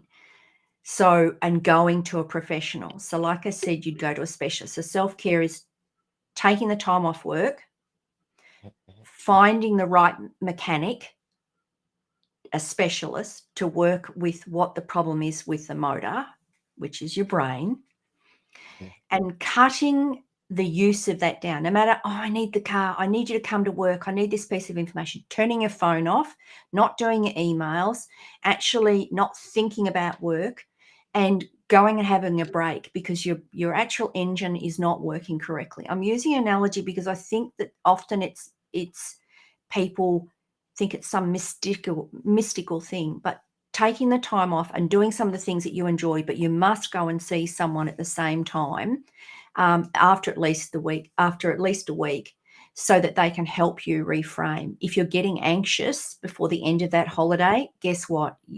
That means it's not working. You should not go back. I know that everyone's going to say, I can't take the work off. I've got bills to pay. I've got this, I've got that. Yeah. It's the one thing in the last 40 years is the hardest thing to do, is to get someone to recognize that they're not well. They're not firing on all cylinders, is an Aussie saying, but anyway. So self-care is taking time off. Self-care is not doing work. Actually recognize that you need to be parked. You need to rest. Maybe you need to pick up, just completely forget the world exists. And just, if you're married, ask your partner, or you're married, not married, ask your partner, I need to take some time off. And it might be that you need to actually go to a different place so that you haven't got the house reminding, or people can't reach you. You actually need to take the time off and think it through. And that's where you do need a specialist, because sitting a car in the garage and resting it doesn't actually mean it's going to get better. It does need to go to a specialist. It does need to have a mechanic, and a normal mechanic, or you need someone that actually will be fine, but they're not going to be able to fine tune you. Is that like I wafted around that, but did you get it? I did, yeah, perfectly. So Leanne, I just want to say a massive, huge, ginormous, gigantic thank you to you for helping out over the last couple of days, and the topics that you've covered, the contribution, the support, jumping in. You're like, how can I help, Dre? How can I help? What can I do? And you are a massive giver, totally. And I love you to bits. Can't wait to catch up. I'm going to keep it at, go on. Yeah, I was going to say, so can everyone recognize he's got his cheerleader outfit on at the moment? He's doing a great job, and he does look better in tiger leopard spot, I should say leopard spot spandex than I do, but I love the cheerleader. I just want to say to everyone, look, my name's Leanne Hardinge. The book is called Wellness at Work, which is a workbook which you'll reread and reread. And if you're really unwell, or you've got someone that's unwell, it's a really good option. and it's on Amazon, and I can be found on LinkedIn, and I'm always happy to at least give you a little bit of direction. I am on Facebook, but I can't do everything and be present for people, but LinkedIn's probably the easiest. It has my phone number, and of course I'm linked to Dre. Leanne, thank you so much. You're incredible, and we will catch up soon. I really Wish appreciate you you so all much. well. Love to you all. Every blessing and every success in your business. Bye for now. Have a good morning, everyone who got up. Thanks, Leanne. See you, Dre. All right, that was my faves of all time, Leanne Hardinge. And next we've got another one with my faves, Christine STOW. Christine, get yourself out here. I'm here. All right, Happy oh, there you go. birthday. Oh, Happy birthday, Dre. thank Ooh, you. So, poppers aren't working. Bugger. Oh, did I say that? I'm live. Happy birthday. I'll just go and get some cake and eat that too for you, shall I? oh, you can put it in the post and send it to me. I don't mind. I don't mind. Yeah, thank you so much. I should cook you and run it up for you. You're All one right, of my so all-time favourite people as well, Dre. Mwah, mwah, mwah. and I love you because you actually appreciate some of my jokes. You're like, didn't like that one. Yeah, that was Appreciate okay. it. I get up every morning to watch them. I love it. Yeah, thank you. So I just want to say good. Yeah, mental thank you. I health just is want to really say important, and it is important to take time out. And I think as Leanne was saying, it's not just about leaving your car in the garage, but actually getting it checked and getting some new tires on it. So changing where you're at, because people might know or not know that I'm a full-time carer for my daughter, and there's mental health challenges with that. And I've certainly had my share of mental health challenges, and it takes more than just leaving the car in the garage, and really should. Somebody said, "Yay, Christine," for the birthday. You really should take time to look after yourself and listen to those messages. No, but sorry, you were going to say? no. I was going to say, all right. So you are back again. Appreciate you so much. And today, what are you going to be speaking about? Grants Made Easy. Oh, it kept coming back and back again. I'm loving this. I was on radio on Saturday morning at 1:30 in the morning. I was more scared of doing this than being on radio. You're on radio. Did you say 1:30 in the morning? Yeah. We had this thing from midnight to 6 in the morning. It was so much fun, and I went in my pajamas. Don't tell anyone. I was in my pajamas. So yesterday I talked about the steps to be a better you for better business outcomes. Today I'm going to talk about Grants Made Easy. Now I did try lots of different angles to try and upload. I've done a presentation again, but it didn't work. So I'm going to just talk about Grants Made Easy this morning. I've been helping people apply for grants for over 5. Well, I've been applying for grants for over 20 years myself, but I've been helping other people for over 5 years. So I'll just talk through it. All right, awesome. All right, so you don't want to give it a try? You don't want to try the slides? Oh yeah. I tried different things. There's some setting on my laptop that won't let me do it. So, and I've tried joining Restream. I've tried all different things, but I won't try anymore. I'll just talk to you this morning. Awesome. All right, I'll leave it to you. I'll see you in a bit. All right, see ya. So yeah, my name's Christine STOW, and I'm going to talk about Grants Made Easy. So I'll tell you a little bit about me and why I help people with grants and where I came to apply for grants. So I worked in forensic science, testing drugs and blood alcohol. And my friends used to say, "Can you bring some of that home for me?" And I would say, "Well, no, I don't ask you to bring your work home, do I?" So anyway, I was getting in trouble for talking too much. So I thought I'd love to help people. I have wanted to help people, and I want to help people. And I thought, how can I do that with my skills? So I went into sales. I went into medical sales. I went into laboratory medical sales, and I became national technical advisor for medical products. So I was on a corporate trajectory, and I was loving my life. My life, I had it all. I had a husband I loved. We were renovating an inner city house, 2 company cars. And I had my second daughter, and I had care. You know, I was flying all around the world, Centre Cairns, to swan around in a yacht and sell products to doctors and anaesthetists.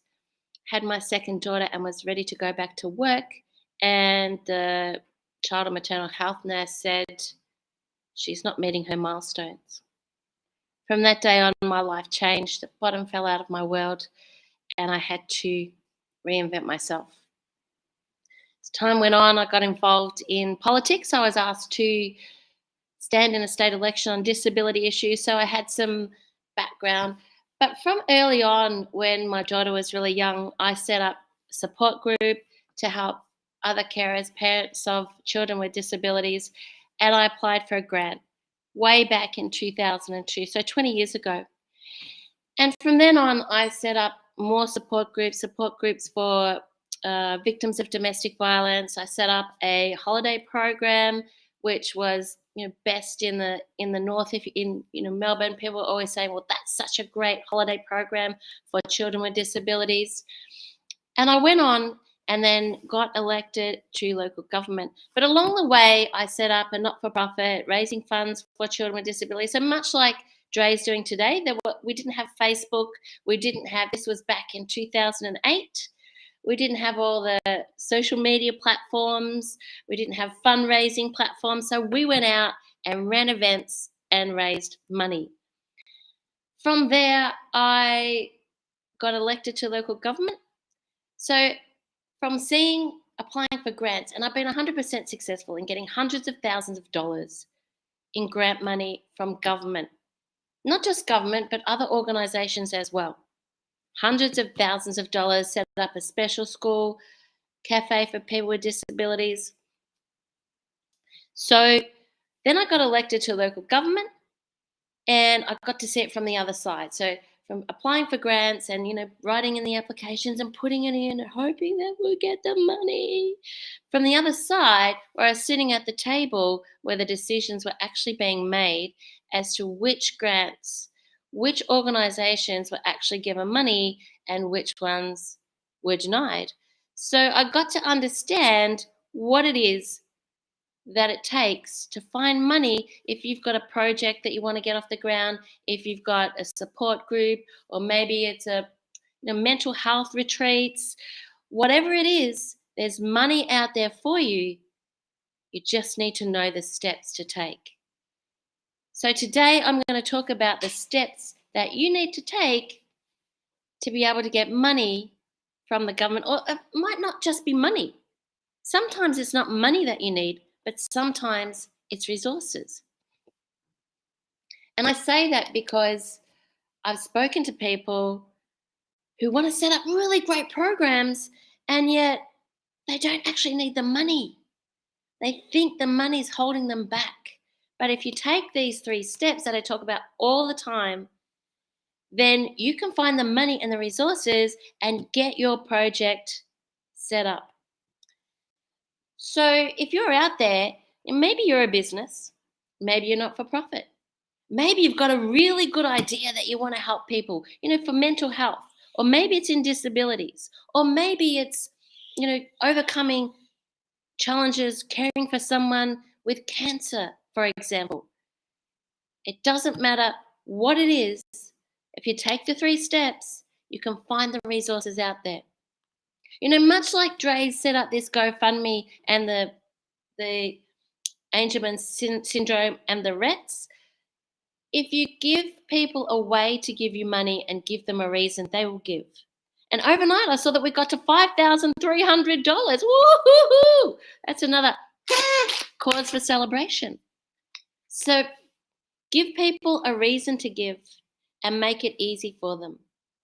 When I set up the not-for-profit organisation that we're raising funds for children with disabilities, people would say to me, how can I give you money? They would ring us and say, we want to donate. We've got this money left over. How can we give it to you? So give people a reason and make it easy for them. In 2016, I convinced my local gym to run a 24-hour treadmill-a-thon, much like Jay's doing here. And they set it up that we had half-hour slots, and people could purchase the half-hour slots. So there's lots of ways that you can raise money. There's lots of ways that you can get engaged and find the money. So we had half-hour slots, and they sold this, slots on the treadmill, and somebody was on the treadmill for 24 hours, and we raised over $5,000. Now, this was a local gym, commercial organization, and we raised the money for very special kids. So we gave them a reason, we gave them something to do, and we gave them a way to give, and that was to donate. And these guys said it was amazing. People were coming and tipping their purses out on the counter. So give them away and give them a reason to give. Now, the three things that I say, the three things that you need to do to find money, to find grants, whether it be from a commercial organization or whether it be from the government, the three things you need to do is you need to have a start, you need to have your proposal, and you need to have a budget. And you need to write it down. So people come to me and they say, I've got this really great idea. Like, have you written it down? I say, no. Whatever it is, however it works, write it down. Write it down. Because for me, once I've taken the time to write down what it is that I want, so that the proposal, what it is in the proposal, what it is that you're doing, who you're doing it for, and the outcomes. So let me say that again. Write a proposal, put it in writing, the three things: who you're doing it for, what you're doing, and the outcomes. Then you've got to have a budget, and then get your project. So you need to have a goal, your proposal, and your budget. And a lot of people say to me, what's a budget? How can I make a budget? I don't know how much I'm going to spend. That's where people have the most block, if you like, spending money or asking for money. So my suggestion is that write it down, like figure out what you think. So maybe you're running a Bunnings barbecue, for example. So you think Bunnings will tell you statistics. They'll tell you how many sausages you need to get, how many pieces of bread, how many bottles of sauce. So you go to the butcher and you see, how much that's going to cost, the baker. They might even donate it to you, but that's where you get your budget. And then you can look for the money. So let me say that again. You have your project, write your proposal, and your budget. Now you need to think about what it is, what the outcome is. You might have a great idea to help people with mental health, but what's the outcome? Who is it that you're talking to? And then you can write your budget. So people say, well, why do I need a budget? Well, how do I know how much money to give you? If I've got millions of dollars, how do I know how much money to give you? And if I've got millions of dollars and you're coming to me for some money, why do you want me to give you the money? So these are questions that you need to ask when you're looking for money. Now, I talked about setting up support groups and getting money from government. And, I wrote a proposal and took it to the local government, where I ended up getting elected, to set up a holiday program for children with disabilities. So I wrote a proposal. And again, that had what I was doing, the aim, who we were doing it for, and the outcomes, how it was going to help the community. And I had a budget. And it was successful. But the thing is, once you write it down, tells the universe, tells the people, whoever it is, makes it come true. Without even doing a lot of work. It makes it real. Puts form and function. So I say when you put form and function around your passion and purpose, it comes true. So I help people write grant applications and find the money.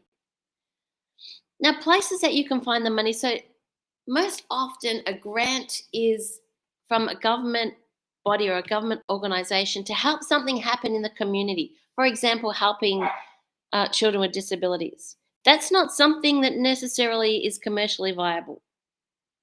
Well, you might say it is now with the NDIS, and if you're not in Australia, that's National Disability Insurance Scheme. But it's usually the government giving to not-for-profit organizations. Sometimes it's to businesses, but most of the time with projects, it's not-for-profit organizations. However, there are business grants. At the moment, there's a lot of business grants to get over COVID, to come out of COVID.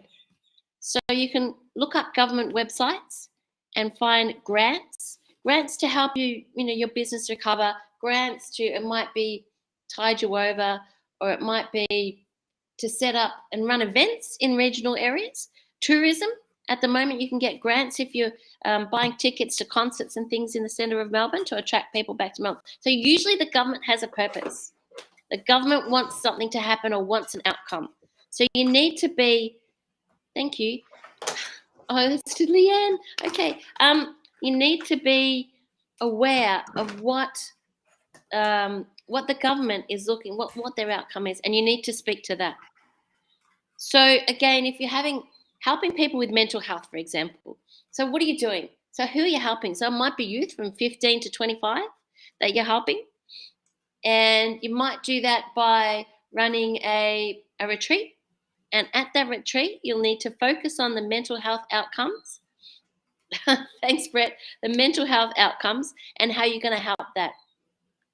So, running a retreat, so you might have morning session on, what it is, that you're suffering with, what is a mental health issue, or how do you recognize it? Middle session might be, doing some meditations, mindset processes. Afternoon might be the outcomes, and later on might be where to go to next. So that's just an example. So it needs to be who you focus on, what you're going to help them with, and what the outcomes. So at the end of the day, at the end of that retreat day, for example, what would you hope that those people get out of it? What would you hope that they, do next? How would you hope that they feel? So that's what goes into a proposal. So I've talked about government grants, and they're usually for not-for-profits. They're usually, but not always. The government wants specific outcomes. There's also a lot of the time, thank you, Dakota, a lot of the time, not a lot of the time, but there's also commercial organisations that will give you grants, or they might collaborate with you. For example, in Australia, if you're in Australia, the Bendigo Bank, I'm not sure if Bendigo Bank is in all states, but if you've got a project, they will give you $5,000. They might want to have a meeting with you and present to your members, but they'll give you $5,000 if they see a project that is a great idea. I'm just thinking, I might actually do that. I might actually set something up with Bendigo Bank. So look around, all the big banks have a philanthropic arm. Commonwealth Bank is focused on cricket, but they all have a philanthropic arm. There's also grants, in Queensland, there's grants for a better future. So think about who might collaborate with you. For us, the gym collaborated with me to fundraise. But the thing about fundraising, right, rather than just getting a grant, and I think I'm not sure if Dre said or in the conversations, but actually running a fundraising event like this gets so many people involved and excited, and actually, talks about the issues. People get to understand what it's all about. So think about how you could run an event. Now, we run an event because my daughter is, she's in a wheelchair, doesn't walk or talk. So we run an event at the local football club. So we got the football club involved, and it was a wheelchair race, and we got donations and we got sponsorship. Now we got sponsorship from a local property developer. So as much as you say, those greedy property developers, go and see if they've got some money that they can help you with. They always, like to improve their, their, what do you call it, in the community, how they appear in the community. They always want to do some PR, and they always want to get out there. The local MPs, your local MPs. I'm not sure if they still do, but they used to have every MP, so it doesn't matter which party, would have $20,000 to give to local community organisations every year. But the first thing you need to do before you approach any of these people is to do your proposal. what you're doing, put it in writing, and write your budget. Now, these are the things that I help people with, is to get clear on what it is that you're doing. What's the outcome? To write your proposal. I have some free resources on my Facebook page, Grants Made Easy, and also in the Grants Made Easy Facebook group. So I have some free resources. So that's a free checklist, or to get you going, to get you started. Because I know that if you're looking to get a grant, then you probably don't have a lot of money. So I do have a checklist.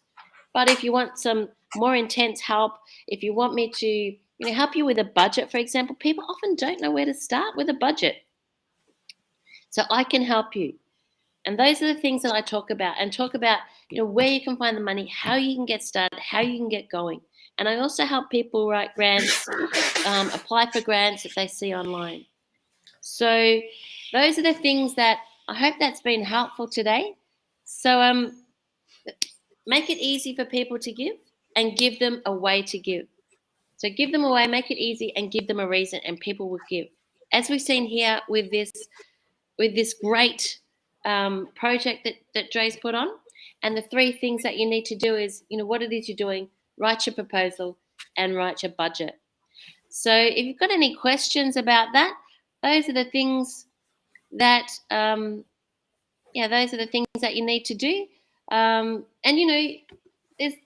I know somebody that put a proposal together for a weekend retreat for victims of domestic violence, and she got $100,000. So it's possible. It's all possible. Yes. Yes, yes, yes. You just need to put it in writing. That's the first thing. So yeah. Any questions?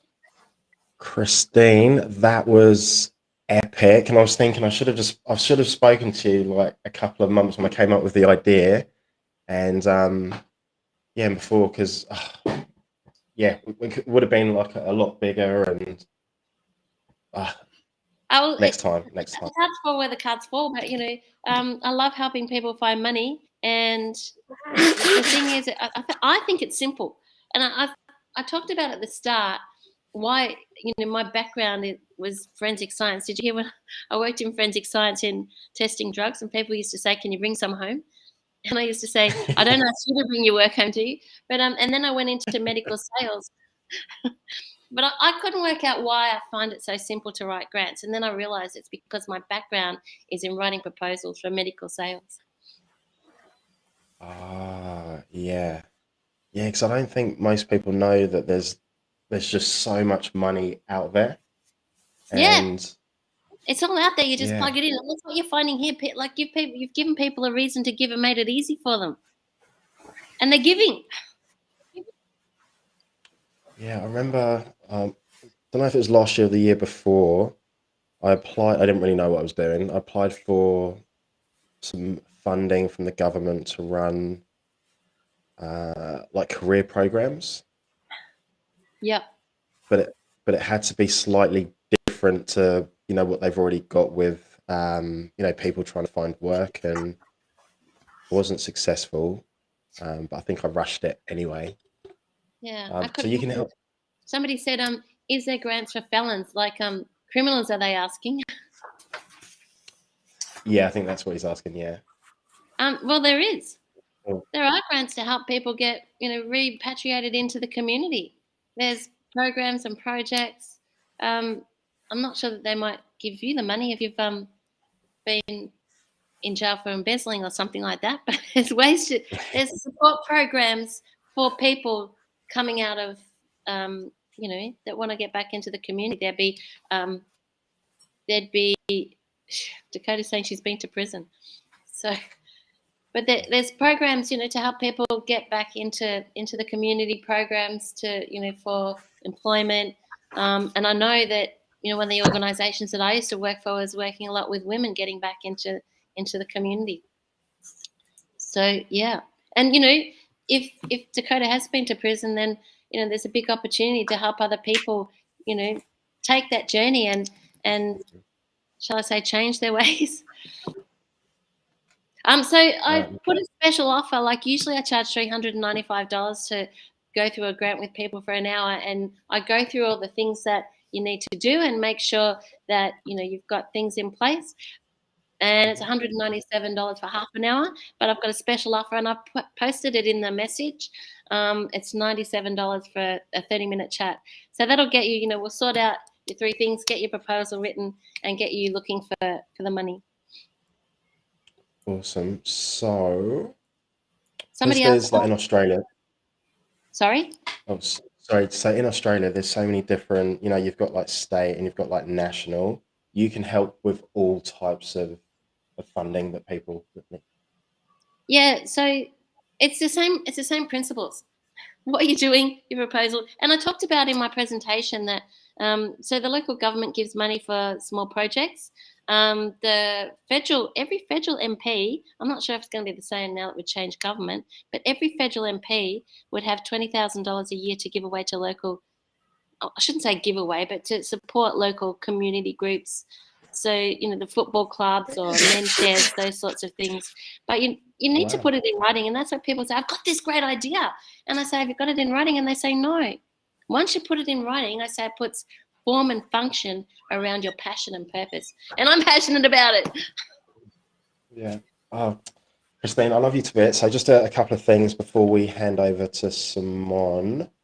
Yesterday when you were speaking, you had an awesome offer, and I saw in the group earlier on that there were only 8 spots left. Can you just quickly tell us about what that offer is? So I don't do free chats with grants because I've found tens of thousands of dollars for people just out of 30-minute chats. So, but for my coaching program, I'm launching a mentoring program on the 1st of August. So if people want to reach out to me about the mentoring program and have a chat, there's a link to a 30-minute free chat for that, and you get a holiday voucher. So it's to big hotels in Gold Coast, Brisbane, Melbourne, Sydney, Darwin, Rockhampton.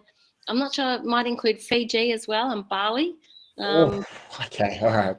So you get a, I'll just talk to you for free though. I've got 8 spots left for June for a holiday voucher. So I posted the link to have a chat with me. I send a holiday voucher, and yeah, I've got one coming up on the Gold Coast. So I'll be going up there soon.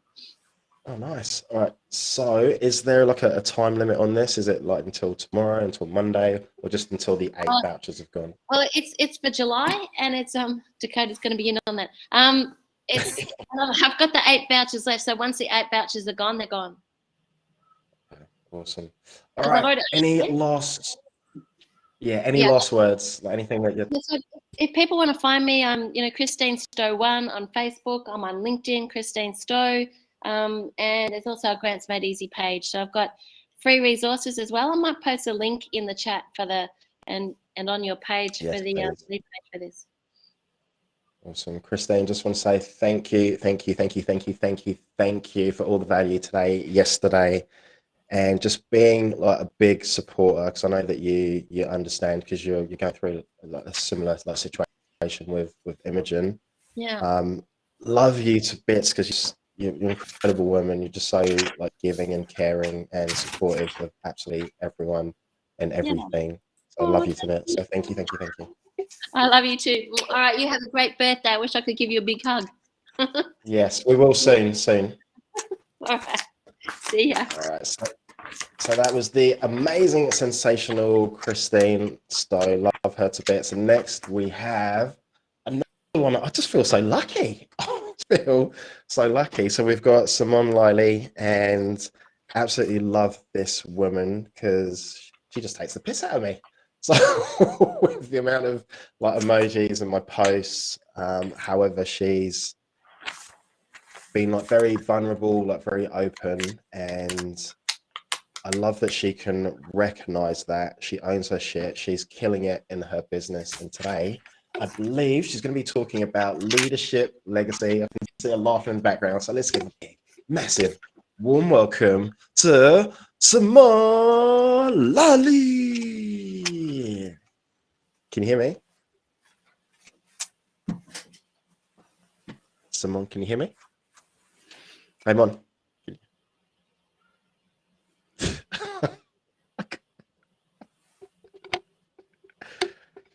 Can you hear me? You can't hear me. Right. Simone, if you can hear me, go to the settings at the bottom. I can hear you. Can you hear me? Oh, I can hear you now. Yeah. Settings welcome. at the bottom. I know we're done. We're good. I can hear you. Cool. How are you? Thank you so much for having me, Dre. Good. I can hear you. You can hear me. We're all good to go. Yeah. I just want to say a massive thank you to for you I for am coming on so board. good. I am super excited to be here this morning, especially for Dr. Dre's birthday. Yes. So what a great way to celebrate, Dre, by having... Oh, look, thanks for the invite, and I apologize for the background. I'm actually away on holiday, so I just wanted to jump in and be a part of something so beautiful, and for our friends Paul and Brett as well, and for their beautiful children. And gosh, you're just an incredible soul, Dre. Yeah, I know I take the piss out of you regularly, and I'm probably never going to stop, but it's all with love. I love it. I love the banter that we have. And it's this authority branding, right? Yeah. All right, I'm going to leave you to it to talk about legacy leadership. There's a bit of a delay on my side. Nice to see you. Yeah. All right, I'll leave you to it. Thanks, Simone. Because I'm coming all the way from New Zealand, right? I guess because I'm coming all the way from New Zealand, so maybe that's the reason. So, hey, everybody out there, I'd love to hear from you. I can't see you, so it'd be great to see you in the chat. As you know, presentation, when we're doing these virtually, it's easy when we're on a stage, right? Because we can actually, absorb the energy from the room, and it all feels pretty good. But when we're doing these virtual presentations, which I'm sure many of you do, is that we don't really have the energy of you guys out there. So if you can, send through chat, say hi. I'd love to know who's out there. So I have got some time with you today sharing my thoughts on legacy leadership. And now, of course, there's a framework for legacy leadership, like there is for most things. And like most things, I tend to create my own take on legacy leadership. And I actually didn't even know it was a thing. It was just a words that I used about legacy leadership. And it's been something that I've been thinking about a lot in the last sort of year. And really, what made me think about it is some significant family losses over the last couple of years. And for anyone who knows my story, something that set me on a more definitive journey around my coaching and what made me hungry was that I had a brother. I've got 4 brothers and 3 sisters.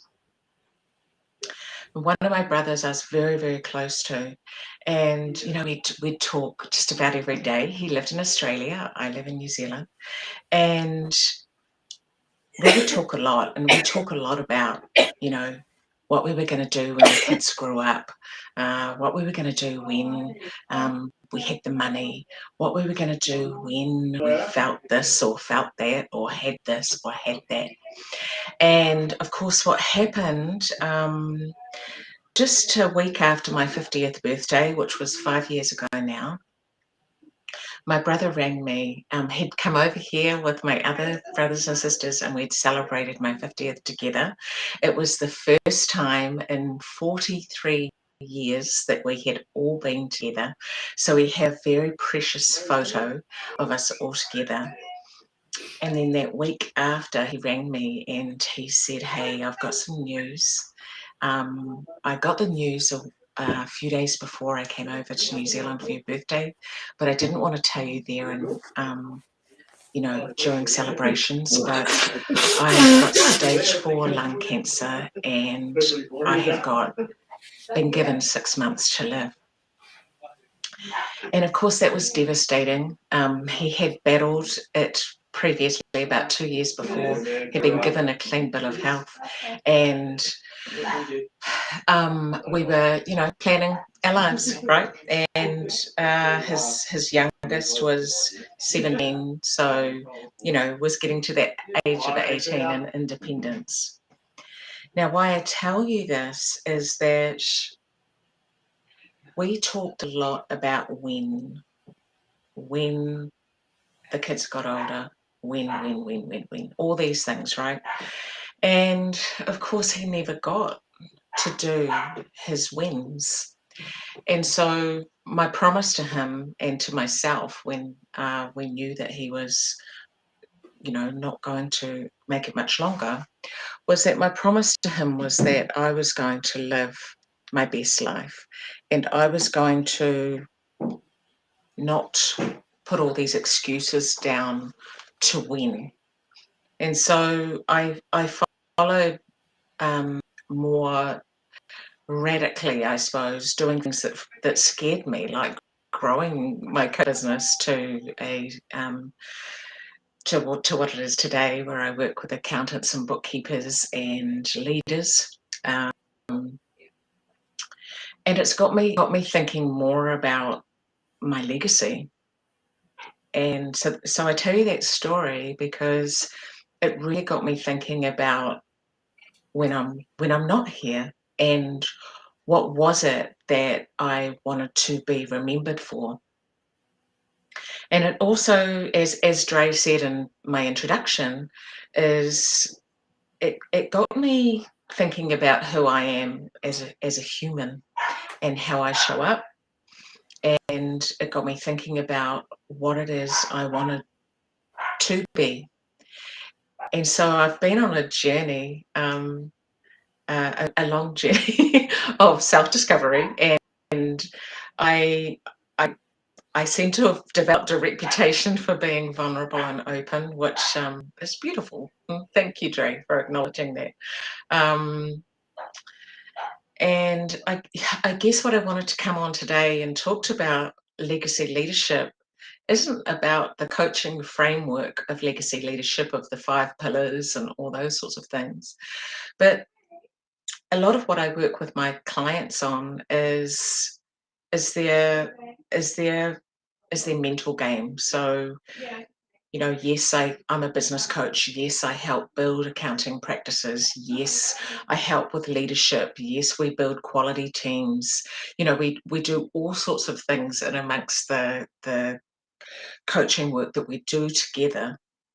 However, what is really the most important thing to work on is self, right? So there are 3 areas of leadership, and that is self, others, and circumstance.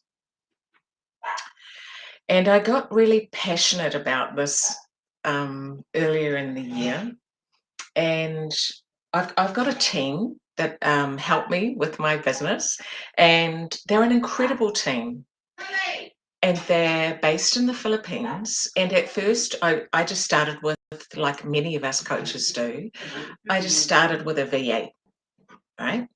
And I got an opportunity in our coaching mastermind where one of the coaches had made a decision that he was going to stop coaching and he was going back to his day job.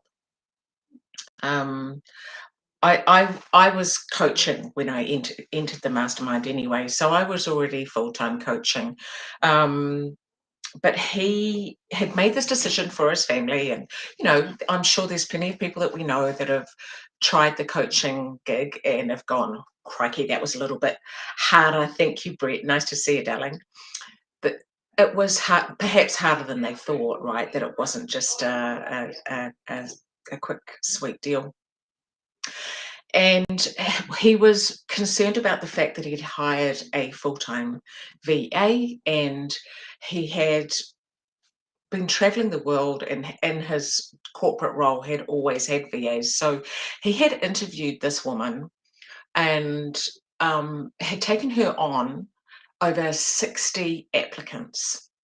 And so I recognized that this was a great opportunity for me, that someone was going to, who had already pre-interviewed this beautiful soul. And so when he put into the mastermind, is anyone looking for a VA? I'd really like someone, preferably full time. And of course, there were a lot of coaches that said, oh, I could do with someone for 5 hours a week, 10 hours a week, da, da, da.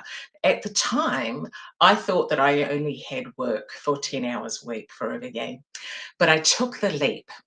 I recognized the opportunity and I said, I would love to have her full time, please. And because it was full time, because he knew that I was established as far as that, you know, I had a coaching business, he thought it was a good opportunity for her. Of course, we interviewed each other, made sure that we could work together, all of those things. So, you know, who here has VAs, you know, and I'm based in New Zealand and she was based in the Philippines. And so, like I'm sure a lot of you, I thought that I would only need her for 10 hours. She was 40 hours straight away, would never looked back. We have other people in our team as well now. So at the beginning of the year, of this year, 2022, I really wanted our team to get more cohesion, like because we're different cultures, different time zones, all of those things. I really wanted to make sure that we were more cohesive this year because, you know, when you go to the office and you're walking in the door, it's a lot easier to be cohesive around the water cooler, right? It's a lot more remote, a lot more things going on. And so we did this business day. And during that business day, I shared my purpose, my mission, my vision, whatever language you want to call it. And I shared with them why it was so close to my heart. Now, my advertised mission is to empower others to be the best version of themselves. And it's got like a byline of adding heart to businesses and value to lives. I've come from a corporate life, right? I was an accountant. So, you know, adding value to lives and heart to businesses was a pretty big deal for me. I've worked in businesses where you were just a number, literally, and they couldn't have cared less, really, about what was going on outside of there.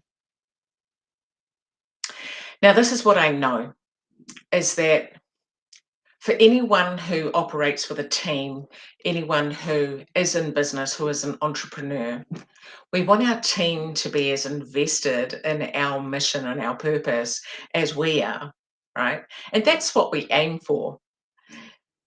But what if empowering others to be the best version of themselves is like, that's nice, but what if it's not their vision, not their purpose? How can we expect them to be invested in our business and our mission if that really doesn't resonate with them? And so this is what I did, and I thought that I would share with you today.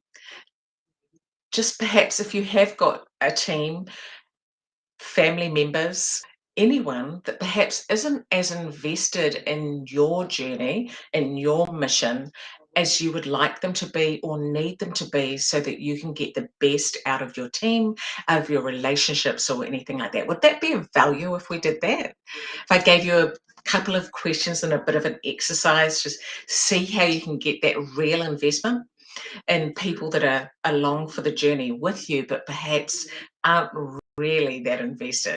Because I know that this really shifted my business. This shifted my business so much this year that when I was asked to do this a masterclass today, I just thought this would be a really cool thing to share. So what we did is, and this is another thing actually, this is another thing. Sorry, I can't see the chat very well. So yes, Michelle, thank you.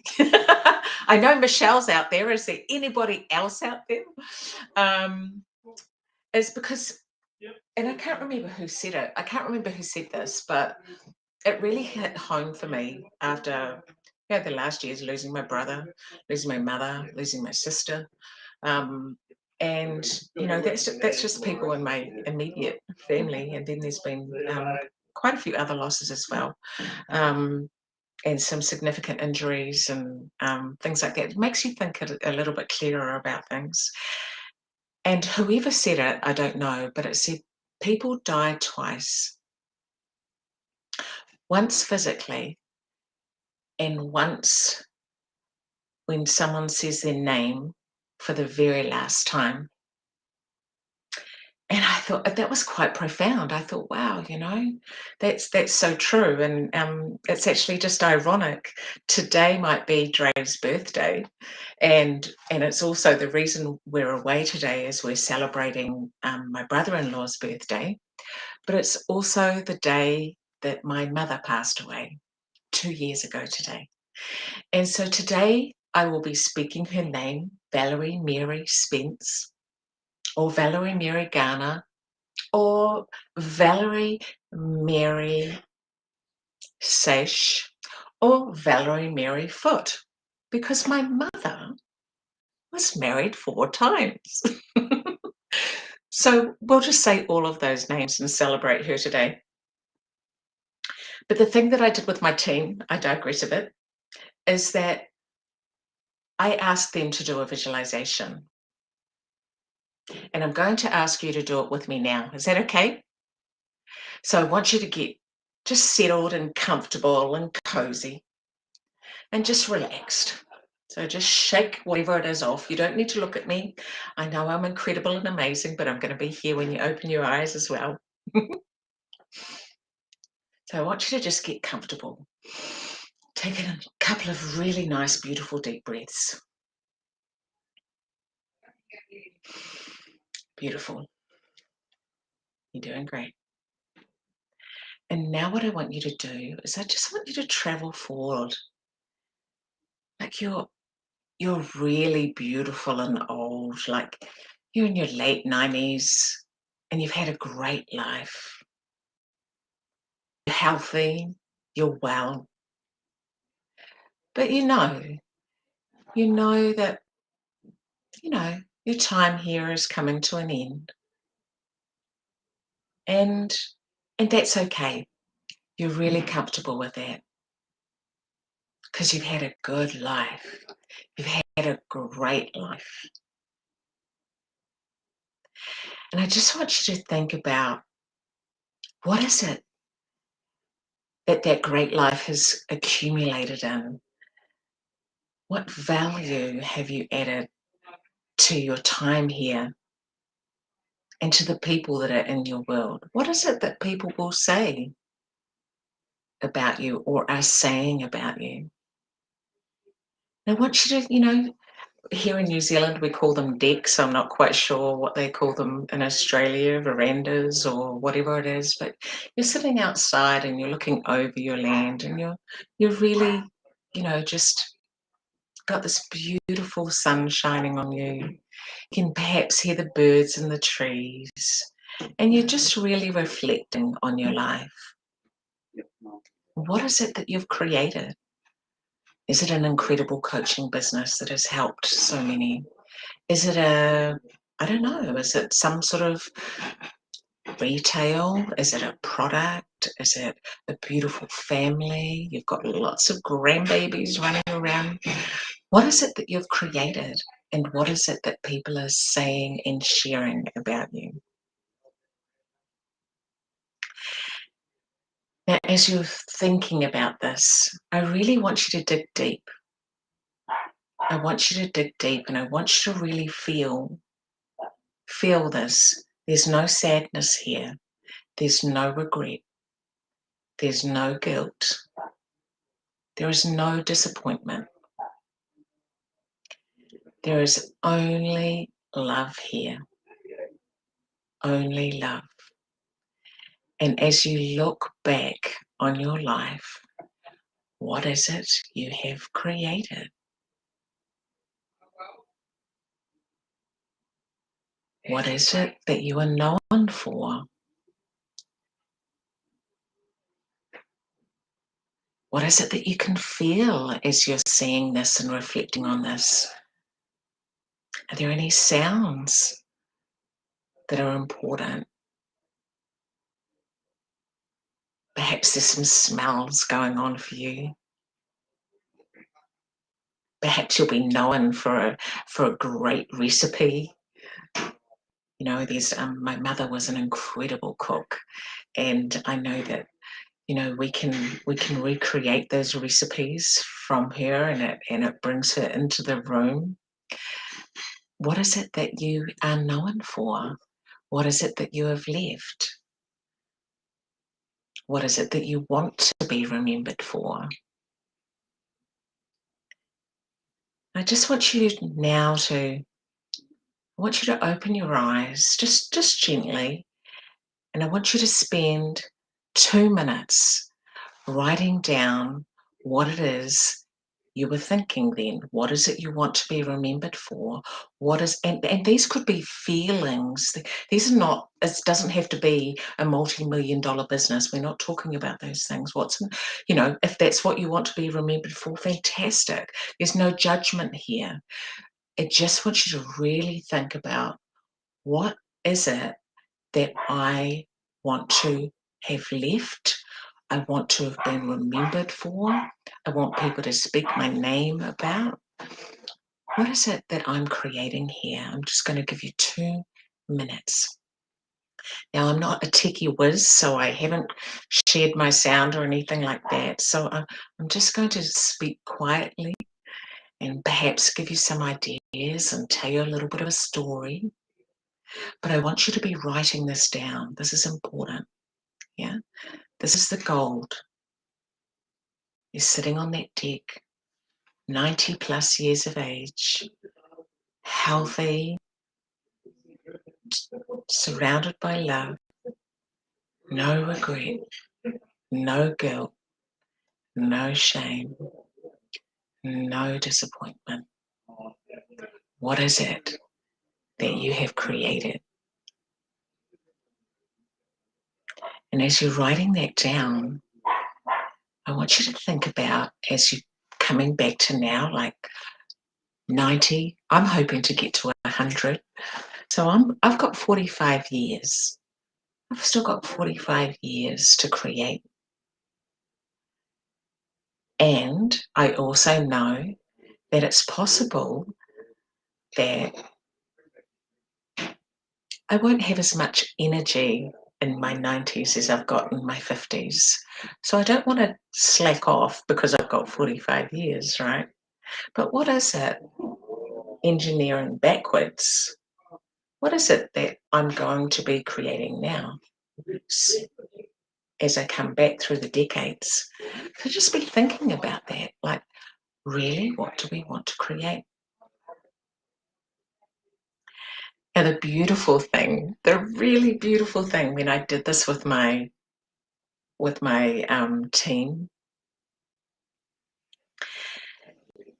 is that we created, one of my girls created this beautiful, beautiful vision. And I want to share it with you because I just think it's so gorgeous. So you just let me know if me talking is frustrating and annoying and you just want to write down your thoughts, or if you're ready to hear my story. Let me know in the chat.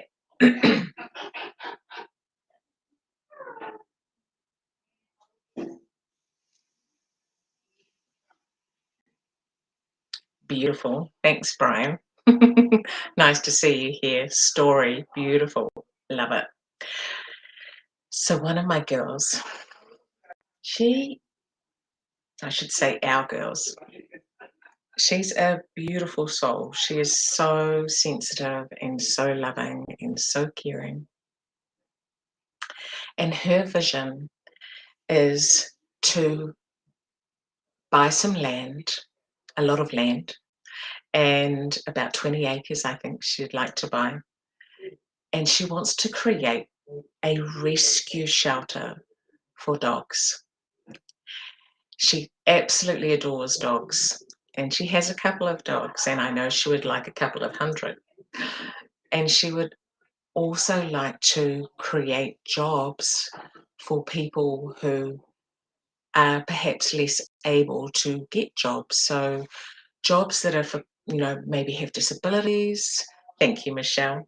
People have disabilities that perhaps challenge them in a regular job market.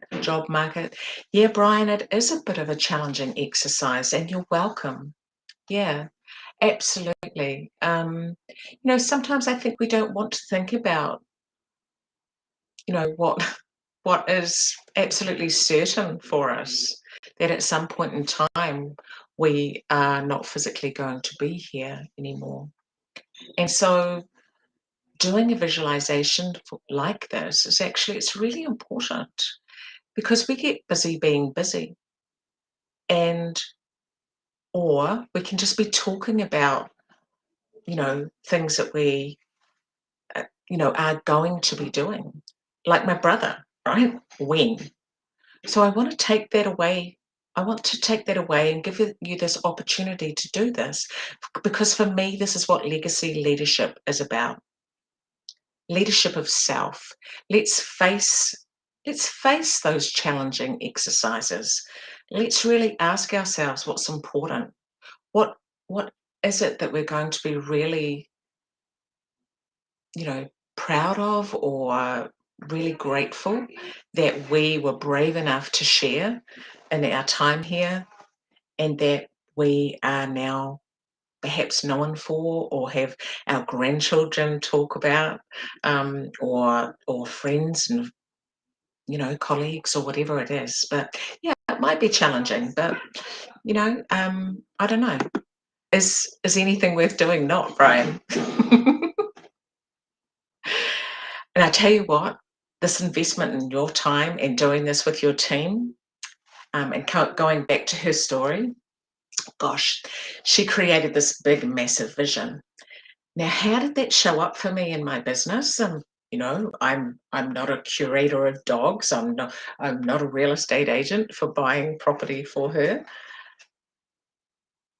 But my team is so invested in our mission, because our business is the vehicle for her to achieve hers, for them to achieve theirs.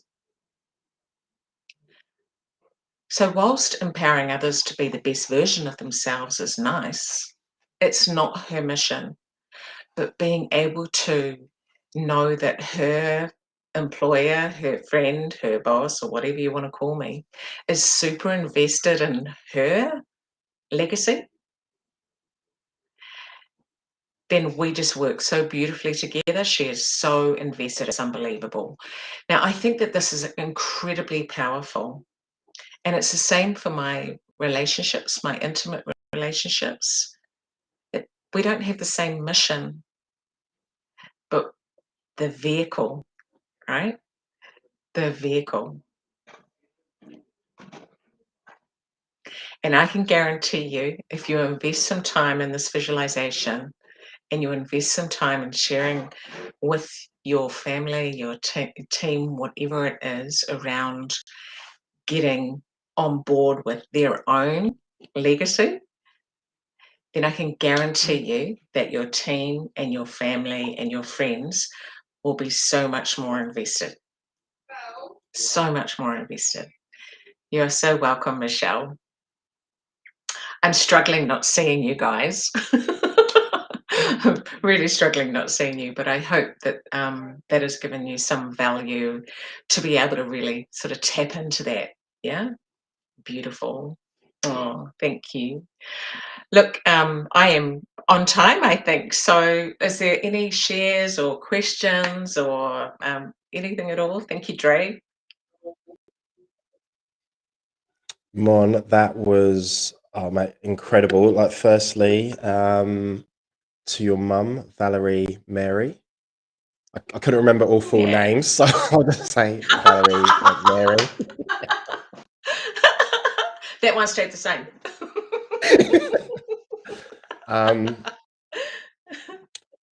Oh, and just I didn't realise that you've lost so many like family members in a short space of time.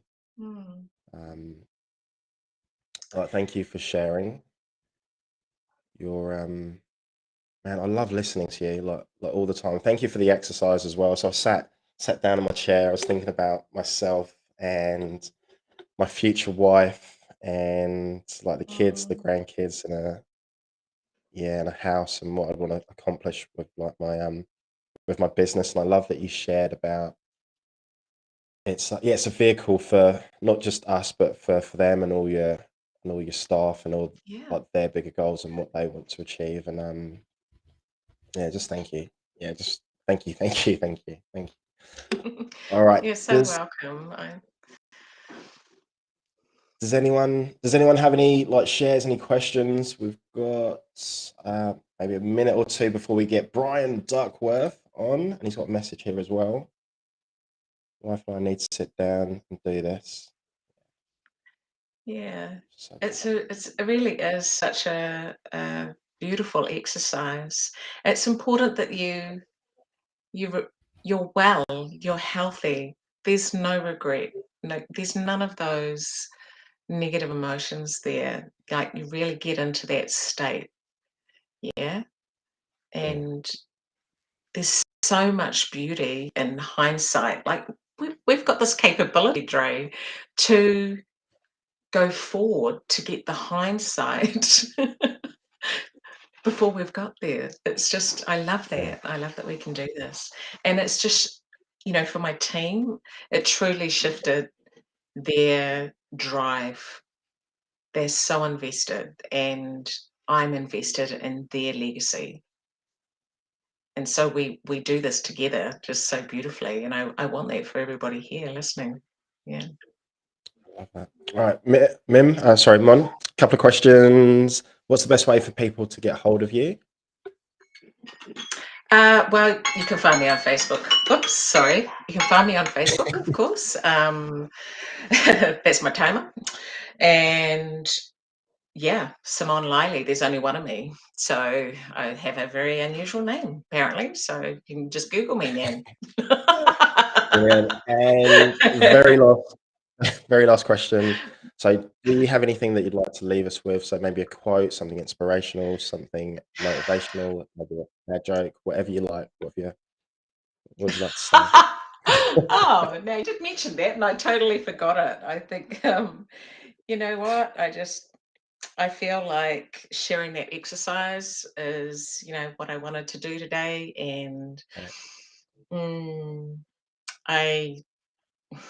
be brave. Just be fucking brave. And yeah, we just all need to be braver. Love that. Mon, thank you for absolutely everything. Like, today has been just perfect, just absolutely perfect. So yeah, thank you for giving up your time, donating time, money, energy, in what we've achieved. You are so welcome. It's such a pleasure to be here, and I love you lots. Love you too. All right, we'll Happy speak birthday, soon. darling. Yeah, thank you. Absolutely. See you. Bye. The one and only Mon.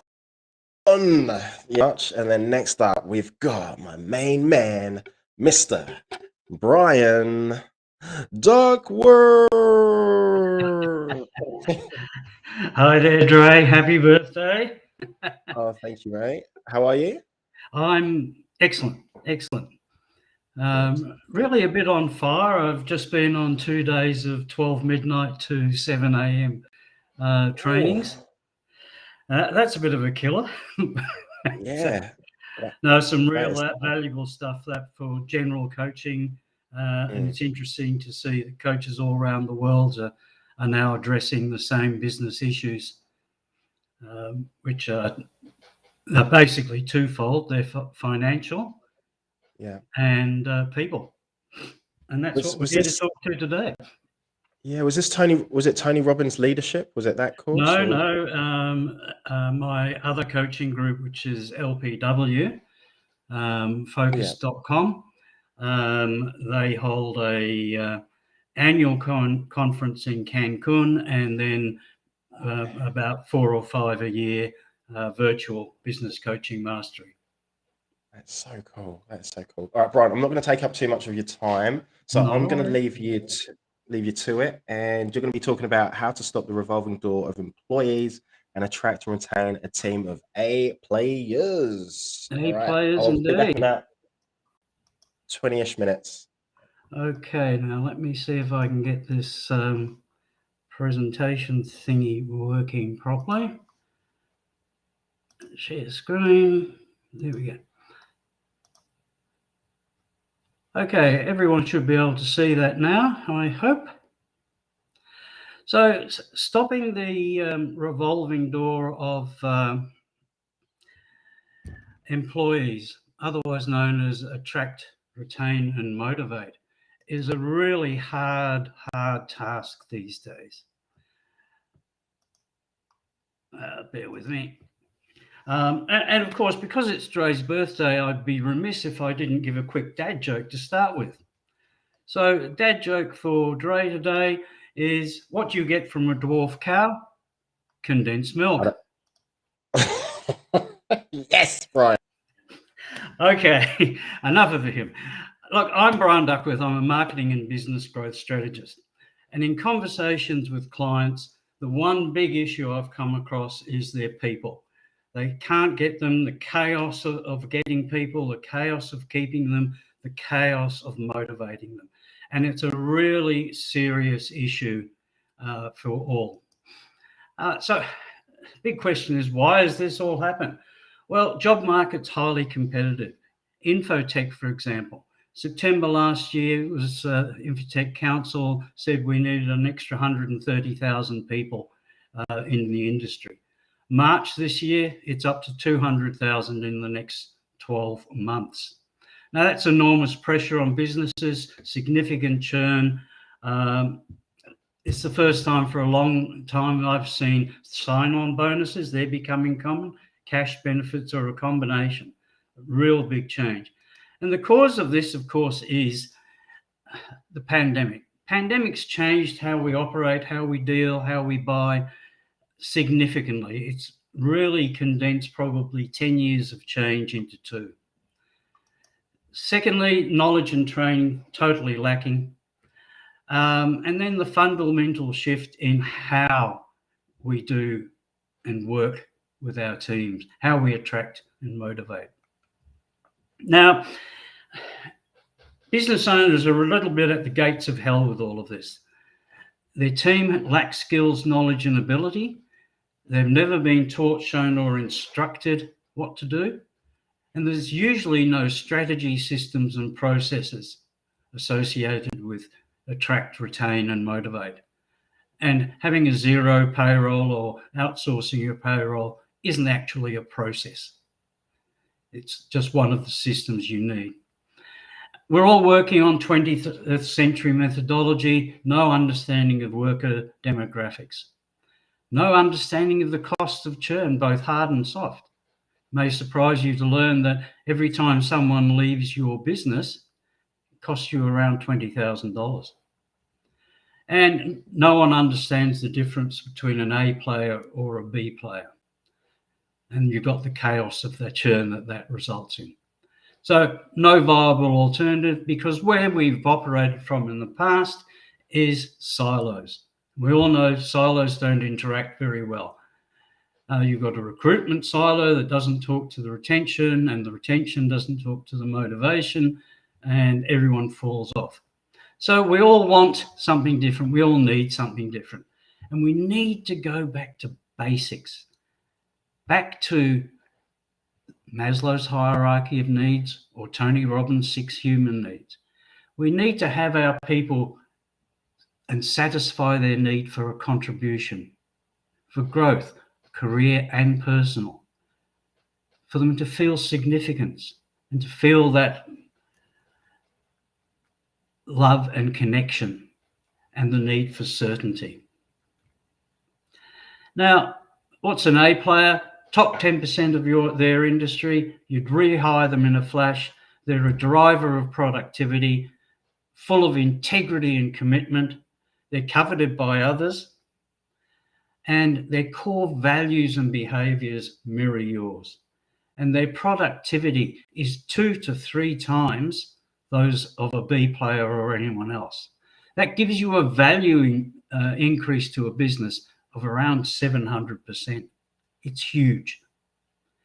So paying an A player 20% more than your normal is not a cost, it's an investment. So how do we get to this paradise? Well, firstly, you're going to love turning up each day. You won't have the churn. You won't have to motivate, worrying whether someone's going to come or not. You're going to have a business that's run by a team of A players who do remarkable things and rediscover the remarkable things you did for your customers, your team, and suppliers. But more than that, totally more than that, what it really means is that you will regain and find that time to spend with your family, your kids, and your friends. And that is totally priceless. So how do we do that? That's the big question.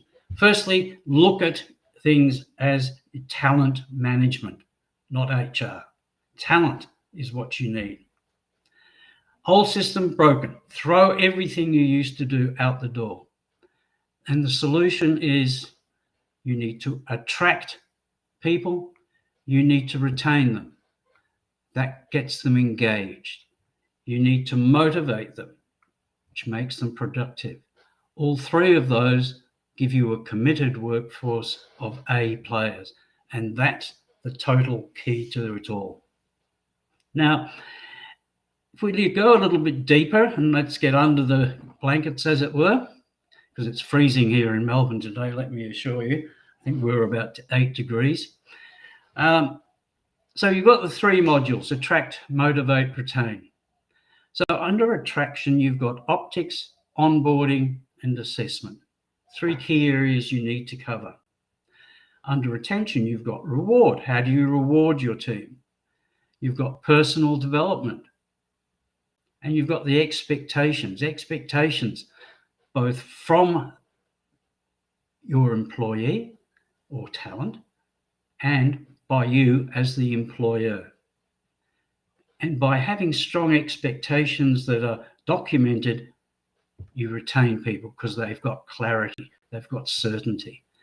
Now, in motivation, you've got leadership, and leadership and the change of mindset that you're going to need to have a team that's motivated is a real shift for most business owners, especially at the lower end of trades, construction, IT managed services.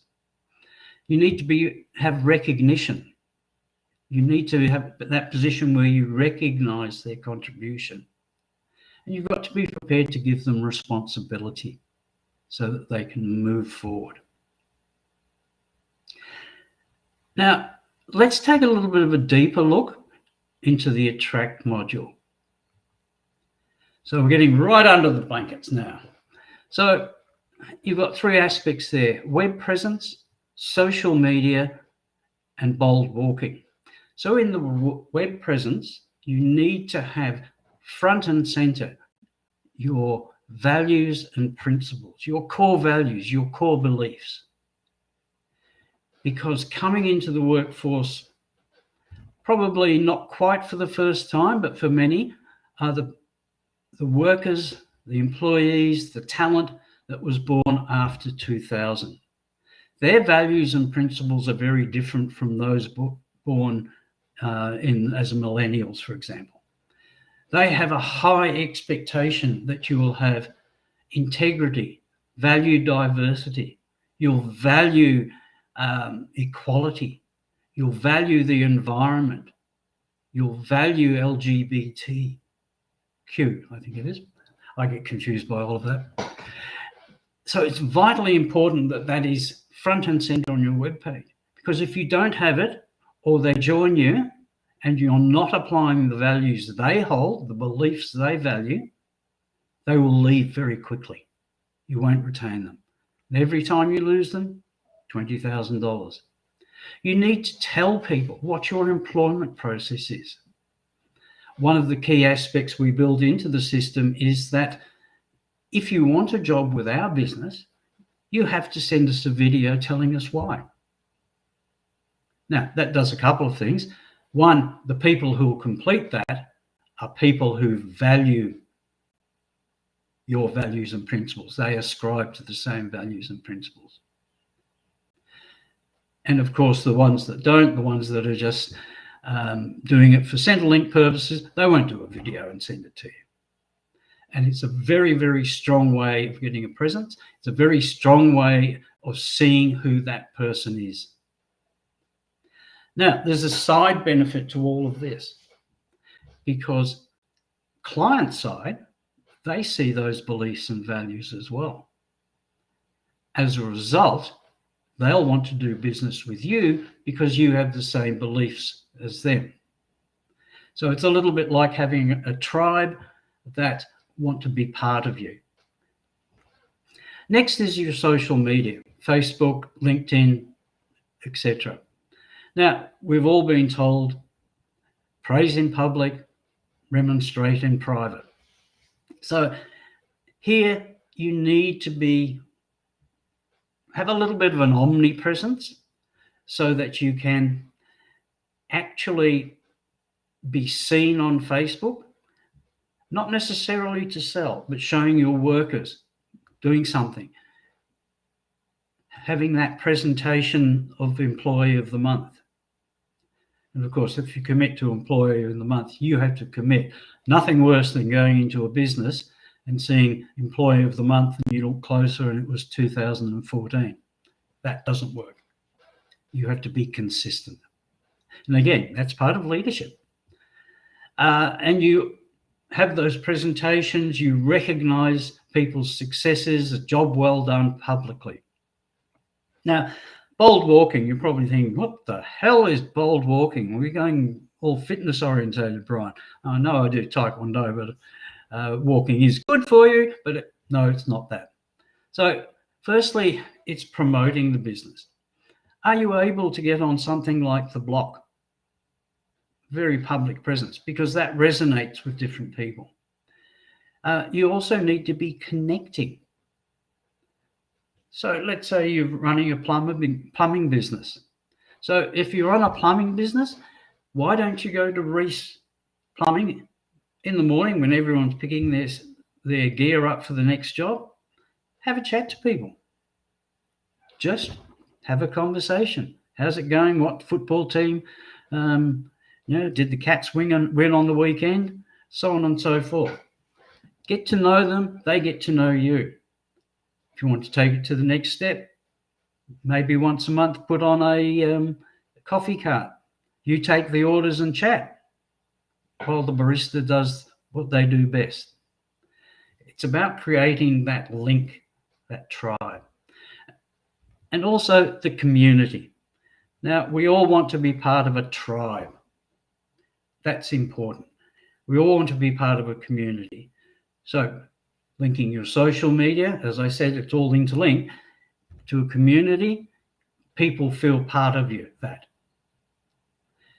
Second part of it is you need to be part of the community outside your business. What charity can you support? What sporting team?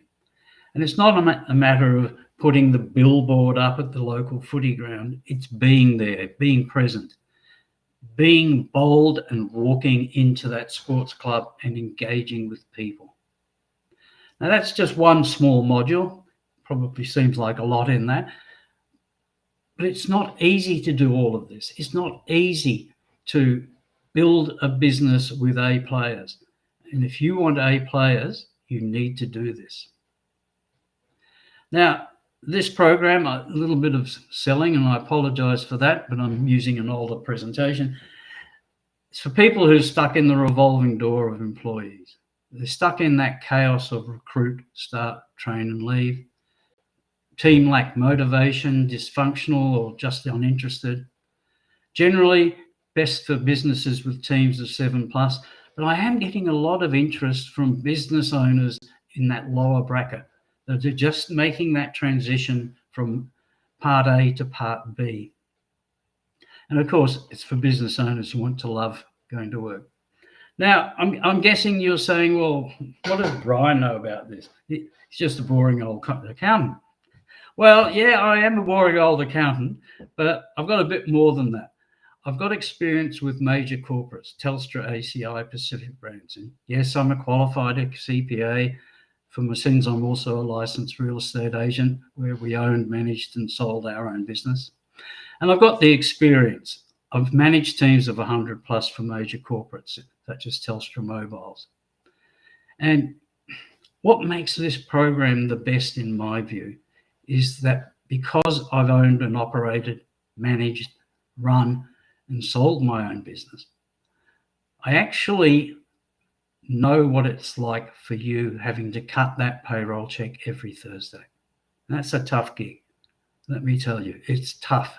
Every Thursday it comes around and there's no excuse. You have to sign off on it. So when you implement this, you end up having a team of A players in your business, better viability, better profitability, growth, and you also have a significant edge over the competition. And you'll fall back in love with your business, reigniting the same energy, passion and drive you had when you first started. And you're going to regain and find that time to spend with your family, your kids and your friends. So next step, let's have a chat. Easiest way is to email me on coach@acceleratecoaching.com.au. We'll have a bit of a chat over a virtual coffee, explore solutions to help you grow and love your business again. Or you can take the AAA talent survey, coachbrian.au. And the last bit, which is going a bit quick, AAA talent. So that's very briefly it, young man.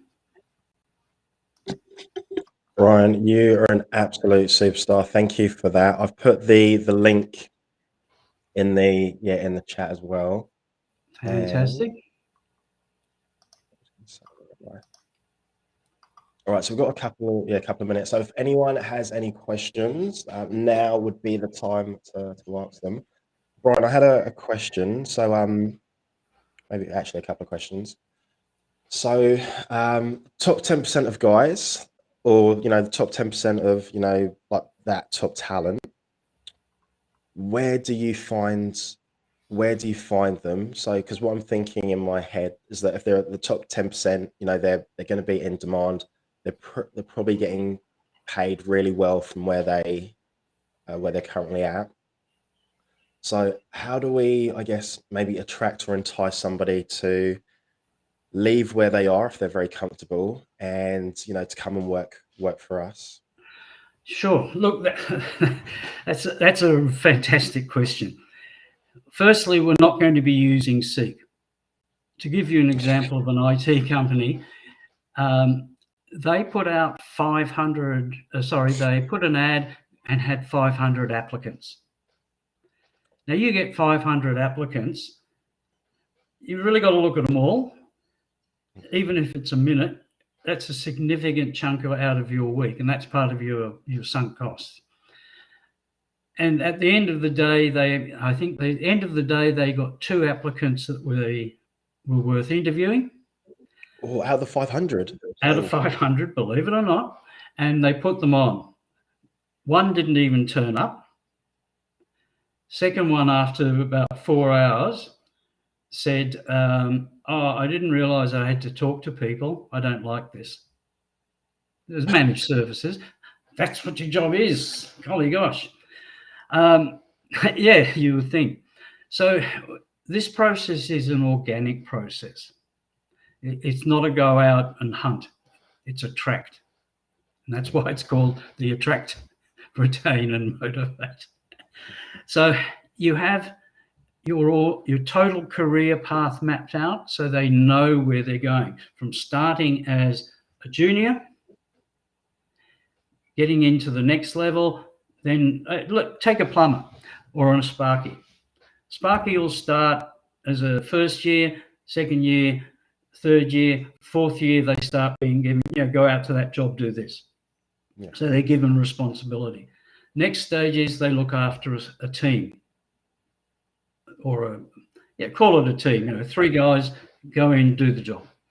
Then they look after a couple of teams. So they have a career path moving up.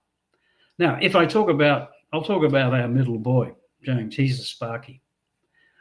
He was very good, 4 years and a bit in with the one employer, and he ended up leaving because all he was doing was stringing lines in houses.